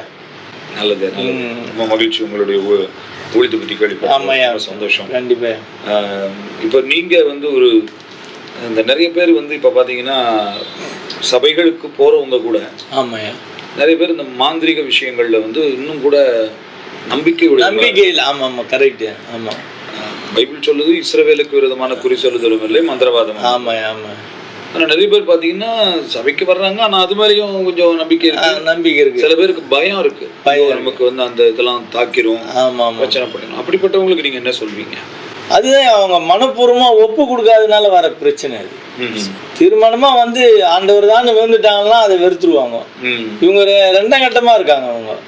அவங்களுக்கு தான் இந்த பிரச்சனை. அது கண்டிப்பா அந்த பிரச்சனை இருக்குங்க. இன்னொரு காரியம் என்னன்னு சொன்னா, நான் இப்போ கூட சபைகளில் சொல்லுவேன், குழந்தை பிறந்ததுன்னா உங்க மனசாட்சிக்கு ஏதாவது பேரை வச்சிருங்க, எந்த கோயில் குளத்துல எடுத்துமே வேண்டிடாதீங்க, அது விடாது, கல்யாணமும் பண்ண விடாது என்று சொல்லுவேன். இவங்க கொண்டு போயிட்டு அங்கே கோடிச்சுட்டு வந்துடுறாங்க பாருங்க, அந்த ஆவி அந்த குழந்தைய விடாது. பெருசா ஆனாலும் கூட குழந்தை பிறக்காது, புருஷன் மனைவி ஒற்றுமையா இருக்க மாட்டாங்க, பிரிச்சுட்டே இருக்கும், சண்டை வரும். அதனாலதான் இப்போ கூட நான் எங்க போனாலும் சொல்லுவேன், நீங்க உங்க மனசாட்சிக்கு என்னவோ உங்க பரம்பரை பேரை கூட வச்சுக்கோங்க, ஆனா இந்த மாதிரி கோடிச்சு வைக்காதீங்க. பிற்காலத்துல பிள்ளைங்களுக்கு வளர்ச்சி இருக்காது, அது வாழ விடாது. கடைசி வரைக்கும் அது கூட தான் இருக்கும். அது மேரேஜ் பண்ணா கூட புருஷன் மனைவி ஹஸ்பண்ட் ஒய்ஃப்ல இல்லற வாழ்க்கையில சேர விடாது. இப்படியெல்லாம் நான் சொல்லிட்டு வரேன். அதனால நிறைய பேர் திருந்துறதுக்கு வாய்ப்பு இருக்கு. மற்ற மந்திரவாதிகள் உங்ககிட்ட இருக்கையா பண்றாங்களையா? நுங்கம்பாக்கத்துல நாங்க 3 பேருமே நுங்கம்பாக்கம் மீட்டிங்கயா. அப்போ மீட்டிங் புக் பண்ண கூட நான் சொன்னேன், யாருக்கு சொன்னாலும் நான் சொல்லிவிடுவேன், அவங்க கூப்பிட்றாங்களே இல்லையேன்னு. என்னை கடைசி நாளில் போட்டால் நான் வரேன். ஐயா அவங்களாம் பெரிய, அதெல்லாம் எனக்கு தெரியாதுங்க. அவர் இப்போ யாரும் பெரியவரோ இல்லை, ஆண்டவர் தான் பெரியவர். பைபிளில் ஆதியாமத்துலேருந்து வெளிப்படல வரைக்கும் பார்த்தீங்கன்னா எல்லாருக்கும் இன்னும் தான் இருக்கும், அப்பாவுக்கு வேண்டி தான் இருக்கும். அதனால எல்லாம் சின்னவங்க தான். என்ன கடைசியில் போட்டீங்கன்னா உனக்கு பிரயோஜனம், இல்லைன்னா முடியாது. நான் முன்னாடி பேசிவிட்டுனா அடிச்சு தள்ளிடுவாங்க, நல்லா இருக்காது. சரி கடைசி நாள் கொடுத்தாங்க. கடைசி நாள் கொடுக்கும்போது பார்த்துக்கிட்டீங்கன்னா மந்திரவாதி ஒரு குடிசையை ஆண்டவர் காட்டுறாரு. அரச மரத்துக்குள்ள ஒரு சின்ன விளக்கு எரிஞ்சிட்டு இருக்குது, ஒரு கொடுக்க விளக்கு மேலே. அப்புறம் ஆண்டவர் இருக்காரு, என்ன ஆண்டவர் விளக்குன்னா அவன் மந்திரவாதி உட்காந்து வேலைப்பாடு பண்ணுறான், நீ கடைசி நாள் வரேன்னு சொல்லி உன்னை மீட்டிங் நடத்த விடவே மாட்டான், ஆனால் நீ ஜபத்தில் இரு, நானும் கிரியை செய்கிறேன்னு சொல்லி ஆவியானவர் பேசிட்டு இருக்கார். நல்லா வல்லமையாக பேசியிருக்கிறேன். அந்த சபை கூட்டத்தில் வந்தவனே ஒரு தம்பி பேப்பரை கையில் சுட்டிட்டு நல்ல வசனத்தை கேட்டுருந்தான். அப்போ கூட அந்த மேலே ஏறிட்டேன், ஸ்டேஜ் மேலே குரங்கு ஆவி ஏறி விட்டாங்க. மேலே ஏறி ஃபேடு வீடு கீபோர்டெல்லாம் தூக்கி எரிஞ்சிட்டேன். எரிஞ்சு இப்படி பண்ணுறான். சரி நான் பார்த்தேன், வேறு வழி இல்லையே, இவனுக்கு ஜாம் பண்ணால் இனிமேல் வேலை கிடையாதுன்னு சொல்லிட்டு கபடிலாம் ஆடுவேன் நான். உடனே பஸ்கி போட்டு அமுக்கி போட்டு ஒரு அமுக்கி கீழே படக்க வச்சு அமுக்கிட்டேன். இப்படி ஓடிக்கிட்டேன் உடனே என்னை விடு, நான் இந்த ஸ்டேஜ் நடக்கூடாது எனக்கு. அதுதான் எங்கள் வாத்தியார் அதுதான் சொல்லியிருக்காரு, மீட்டிங் நடக்கூடாது. உடா சாத்தானே நீ தொலைடா இன்னும் பொட்டுன்னு தான் ஏன்ச்சி ஐயா போய் உட்கார ஸ்டேஜில் உட்கார். அப்புறம் ஜெபம் பண்ணி கட்டி இன்னைக்கு அந்த மந்திரவாதி கூட அந்த பகுதியில் ஆண்டவர் ஏற்றுக்கிட்டாருன்னு சொன்னாங்க. அந்த மாதிரி ஏவல் பண்ணி விட்டுருவாங்கய்யா. மூலமா வேற மந்திரவாதிகள் யாரும் வந்திருக்காங்களா? அத்திப்பேட்டிலேருந்து ஒரு மந்திரவாதி பயனடுத்து ஞானஸ்தானம் கொடுத்து 2 பேருமே இப்போ ஊழியம் செய்கிறாங்க. அப்படியா? ஆமாம். அது பிறகு வந்தவாசிலேருந்து ஜடாமுனின்னு ஒரு மந்திரவாதி கூட்டு பாருவேன். அங்கே போகும்போது அந்த பிள்ளைக்கு ஜெபம் பண்ண போது பார்த்தா புருஷன் மனைவி 2 பேர் மேலேயும் பேய் இருக்குது. இது யாருக்கும் தெரியல. அவன் போய் கதவான நின்று சிரிச்சுக்கினே இருக்கான். நான் நினைச்சேன் ஒருவேளை என்னவோ புருஷங்காரன் வேற ஏதோ பரியாசம் பண்ற மாதிரி கடிச்சு பார்த்தா அவன் மேலே பிசாசு, இது மேலே பிசாசு, குடும்பத்துக்கு எழுப்பி. அப்புறம் 2 பேரும் நின்று ஜாமணி என்ன விடுதலை ஆயிட்டு பிறகு அந்த பொண்ணு கீழே பொண்ணு ஹஹான்னு சிரிச்சுது. நான் என்ன பண்ணுவேன்னா, ஏதாவது ஒரு பிசாசு கிரியில் இருக்கிறவங்களை பிடிச்சேன்னா அந்த மந்திரவாதிகளுக்கு இருக்கிற மொத்த ஆவியை காலி பண்ணிடுவேன். அவன் சிங்கிள் டீக்கு அடிக்கணும் அந்த மாதிரி பண்ணி விட்டுருவேன். அது காலி பண்ணிட்ட உடனே அவன் வந்துட்டான். எனக்கு அவன் கூடு பாய்ந்தவன்னு தெரியாது. காலி பண்ணி இந்த பொண்ணு ஓன்னு சிரிக்குது. என்னன்னு கேட்டால் என்ன நீ எதனா பண்ணு பார்க்கலாம், என் ஆவியெல்லாம் காலி பண்ணிட்டு எனக்கு சாப்பாட்டுக்கு வழி கிடையாது, நாளை பொறுப்பு கிடையாது எனக்கு, என்ன நீ சாகடிச்சு ஜாமணி பிடிச்சி ஆவியான சொன்னார், நல்லா போட்டு அடிச்சு பின்னு, நீ ஆவியிலன்னு அடிச்சு பின்னுன்னு பாருங்க, நல்லா தரிசனம் பாருங்க, கண்ணுலேருந்து ஒரு கண்ணில் ரத்தம் பூரிட்டு வரா மாதிரி இருந்து கத்த ஆரம்பிச்சேன், என் கண்ணு போச்சு. நான் பூஜை ரூமில் அது அப்படியே பூஜை ரூமில் அப்படியே படுத்துருவாங்கய்யா, படுத்துட்டு அவங்க மனைவி கூப்பிட்டு கால் மாட்டேன்னு உட்கார வச்சுட்டு அப்படியே மந்திரம் படிச்சுட்டே அந்த மாதிரி இந்த ஆவி வெளியே வரும். ஒரு 1/4 மணி நேரம் தான், 1/4 மணி நேரம் நான் பிடிச்சி வச்சேன்னா அவன் செத்துருவான். அதுக்குள்ள நாம பரதாபாட்டு விட்டா சரி. அது பிறகு கண்ணு போயிடுச்சுன்னா அது பிறகு வந்தாச்சில் கண்ணு போனவன் மந்திரவாதி, இன்னும் மந்திரம் இல்லை ஒன்றும் இல்லை அப்படியே இருந்தால் அப்புறம் கடைசியில் செத்து போயிட்டான் கொஞ்ச நாள் கழிச்சு. அந்த மாதிரி நிறைய மந்திரவாதி மாட்டிங்க. அதே மாதிரி அம்பத்தூர்ல ஒருத்தருக்கு பண்ணாங்க, அவனும் கொடுப்பாங்க வந்தான். அப்புறம் மூலகொத்து அவன் நிறைய ஆவி அனுப்பிச்சு விட்டான், அவன் கழிவு அவனும் வந்தான். அவனே போய் நேரடியாக பார்த்தேன், டீ கடையில் உட்காந்துட்டு இருக்கான், யாருன்னா டீ வாங்கி கொடுப்பாங்களான்னு சொல்லி போய் பார்த்தா அந்த பூஜை ரூம்லாம் அப்படியே பாயடிஞ்சு கிடக்குது கூவத்து ஓரமா. அப்புறம் அவனை போய் விசாரிச்சவனே இவர் தாங்க. சரி ரைட்டு ஓகே, இவங்கிட்ட பேசினா இப்போ ஆண்டவரை பற்றி ஏற்றுக்க மாட்டான், சொன்னாலாம் எரிசலில் இருப்பான்னு சொல்லி வந்துட்டேன். ஆண்டவர் தொடுங்க ஆண்டவர்னு கையை காட்டி வந்துட்டேன். இந்த மாதிரி நிறைய மந்திரவாதிங்க தோல்வி அடைஞ்சு வராங்க. அழிச்சிட்டு வரேன், மாந்திரிகம் இல்லாத அளவுக்கு அழிச்சிட்டு வரேன். ஆமாம், அந்த என்னுடைய தாட் அதுதான். நல்லது நல்லது. ஆமாங்க நல்லதுயா. வேற நம்ம சமுதாயத்துக்கு மாந்திரிகத்தை நம்புறவங்களுக்கு நீங்க என்ன சொல்ல விரும்புறீங்க? அது நம்புறது பொய்ன்னு சொல்ல வரேன். பொய் மந்திரம் தந்திரம் இந்த மதிமுக்க நேரம் சொல்றது அது பொய். அதாவது அவன் வந்து தீமை தான் செய்ய முடியும், ஒரு ஆவியை கட்ட முடியும், உன்னோட சேர்த்து கட்ட அவிக்க முடியாது. குழந்தை இல்லையா கிடைக்காது, குழந்தைய கலைக்கு செய்வான், கருவை கலைக்கு செய்வான், குழந்தை உருவாக்க முடியாது. ஆமா, இந்த அரகோணத்துல கூட ஒரு சர்ச்சையில் பேசும்போது ஒரு பொண்ணு ஓன்னு கத்தி அப்படியே பாம்பு மாதிரி நலிஞ்சு போச்சு. ஆண்டவர் கேட்ட என்ன ஆண்டவர் இந்த ஆவின்னா, இந்த பொண்ணு லவ் பண்ணிட்டு இருக்கு, அவங்க எவ்வளோ வலியுறுத்தி இருக்காங்க வேணாமா எங்கள் ஜாதி வேறுன்னு, அவன் விட காணோம் அப்படியே சேர்ந்துட்டாங்க. சேர்ந்தவொடனே கரு தங்கிடுச்சுன்னா புள்ள பிறந்ததுன்னா நம்ம மானத்தை கெடுத்துடும் ஜாதி மதத்துக்குன்னு சொல்லி பாம்பை ஏவி விட்டு இருக்காங்க.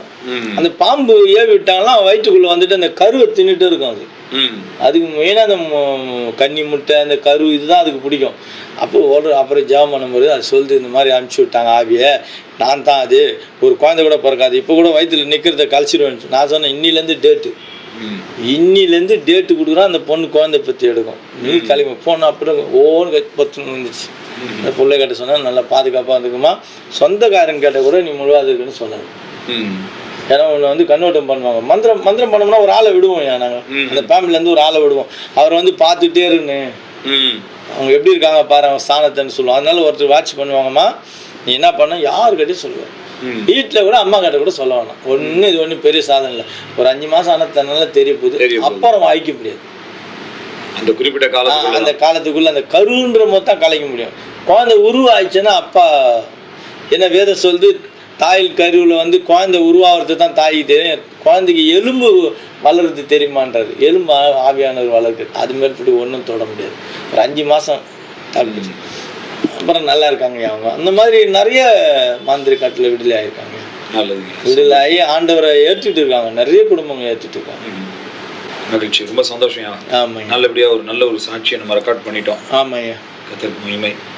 இந்த சாட்சி நீங்கள் கேட்டீங்கல்ல, அது உங்கள் வாழ்க்கைக்கு மிகுந்த பிரயோஜனமாக இருந்திருக்கும் என்று நான் நம்புகிறேன். அன்பானவர்களே, நிச்சயமாகவே கர்த்தருக்கு முன்பாக எந்த வல்லமைகளும் இல்லை. அவருடைய நாமம் உயர்ந்த நாமம். கர்த்தராலே அல்லாமல் வேறு ஒருவராலும் ரட்சிப்பு இல்லை. ஒருவேளை நீங்க இந்த உலகத்துல என் வாழ்க்கையில ஒரு விடுதலை வராதா, எனக்கு ஒரு நல்லது கிடைக்காதான்னு எதையோ நீங்கள் தேடிக்கொண்டிருக்கலாம். இன்றைக்கு நான் சொல்றோம், இயேசுவை தவிர இந்த உலகத்துல வேறு ஒரு நாமம் கட்டளையிடப்படவில்லை. இயேசுவே கர்த்தர். அவரை நோக்கி பார்க்கிற முகங்கள் பிரகாசம் அடைந்திருக்கின்றன. இன்னைக்கு ஒருவேளை இதை பார்த்துட்டு இருக்கிற நீங்க உங்க வாழ்க்கையில இயேசு வேண்டும் என்று விரும்பினால் உங்களுக்காக நாங்கள் ஜெபிக்க தயாரா இருக்கிறோம். நீங்க கூட இப்போ இருக்கிற இடத்துல இயேசுவேன்னு அவரை நோக்கி கூப்பிட்டீங்கன்னா போதும், உங்களுக்காக நான் ஜெபிக்கலாம்னு நினைக்கிறேன். உங்களுக்கு அதுல ஈடுபாடு இருந்ததுன்னா இயேசுவை நோக்கி பாருங்கள். கண்களை மூடி நாம் ஒரு ஜெபம் பண்ணுவோமா? எங்கள் அன்பான இயேசுவே, இந்த நல்ல நேரத்திற்காக நாங்கள் நன்றி சொல்கிறோம். இந்த நிகழ்வை பார்த்து கொண்டிருந்த ஒவ்வொரு அன்பான சகோதர சகோதரிகளுடைய வாழ்க்கையிலே உம்முடைய அற்புதம் நடக்க வேண்டும். பில்லி சூனியங்களாலே, ஏவுதல்களாலே, மாந்திரீகங்களாலே பாதிக்கப்பட்டு, வஞ்சிக்கப்பட்டு, ஏமாற்றப்பட்டு, தங்கள் வாழ்க்கையின் சந்தோஷங்களை இழந்து, வாழ்வின் நிம்மதியை இழந்து, வாழ்க்கையில எல்லாவற்றையும் பறிகொடுத்து பரிதாபமாய் வாழுகிற அப்படிப்பட்ட மனிதர்களை, அப்படிப்பட்ட குடும்பங்களை, அப்படிப்பட்ட அன்பு உள்ளங்களை ஏசப்பா நீர் தொடுவீராக, சந்திப்பீராக. மாந்திரிகத்தையே, இந்த மாதிரி குடும்பங்களை அழிக்கிற வாழ்க்கையையே தன்னுடைய வாழ்வாக கொண்டிருந்த, ஒரு தொழிலாய் கொண்டிருந்த இந்த ஐயாவை நீர் சந்திப்பீரானால், இவருடைய வாழ்வை மாற்றுவீரானால், பாதிக்கப்பட்டிருக்கிறவர்களை மாற்றுவது எவ்வளவு எளிதான விஷயம். அப்படிப்பட்ட மாந்திரியங்களை அவர்களாலேயே மாற்ற முடியாது. ஆனால் நீர் ஒரே ஒரு வார்த்தை சொன்னால் போதும், மாபெரும் அற்புதம் நடக்கும். அப்படிப்பட்ட அற்புதம் இதோ இந்த நிகழ்வை பார்த்து கொண்டிருக்கின்ற ஒவ்வொருவருடைய வாழ்க்கையிலும் உண்டாகும்படி நாங்கள் வேண்டுகிறோம். அதிசயங்களின் தேவன் இவர்கள் வாழ்விலே முன்னாக கடந்து போவீராக, ஆசீர்வதிப்பீராக. இவர்களை நாங்கள் வாழ்த்துகிறோம், ஆசீர்வதிக்கிறோம். கிருபை அவர்களோடு இருக்கட்டும். இயேசு கிறிஸ்துவின் மூலம் பிதாவே, ஆமென். அன்பானவர்களே, நாம் ஜெபித்திருக்கிறோம். ஆண்டவர் நிச்சயம் பெரிய காரியங்களை செய்வார். உங்களுக்காக நாங்கள் தொடர்ந்து ஜெபிக்க ஆயத்தமா இருக்கிறோம். பின்னாலே இது சம்பந்தமாக உங்களுக்கு எந்த கேள்விகள் இருந்தாலும் கொடுக்கப்படுகிற தொலைபேசி எண்ணிலே அல்லது எங்களுடைய தொடர்பு எண்ணிலே எங்களோடு தொடர்பு கொள்ளுங்கள். உங்களுக்கான பதிலை சொல்ல நாங்கள் ஆயத்தமா இருக்கிறோம். ஆண்டவர் உங்களை ஆசீர்வதிப்பாராக. Contact Healing Ministry, Reverend MP Prabhakaran, 89 Redills Road, North Redills Road, Villivakkam, Chennai 6,49,000, Tamil Nadu, India.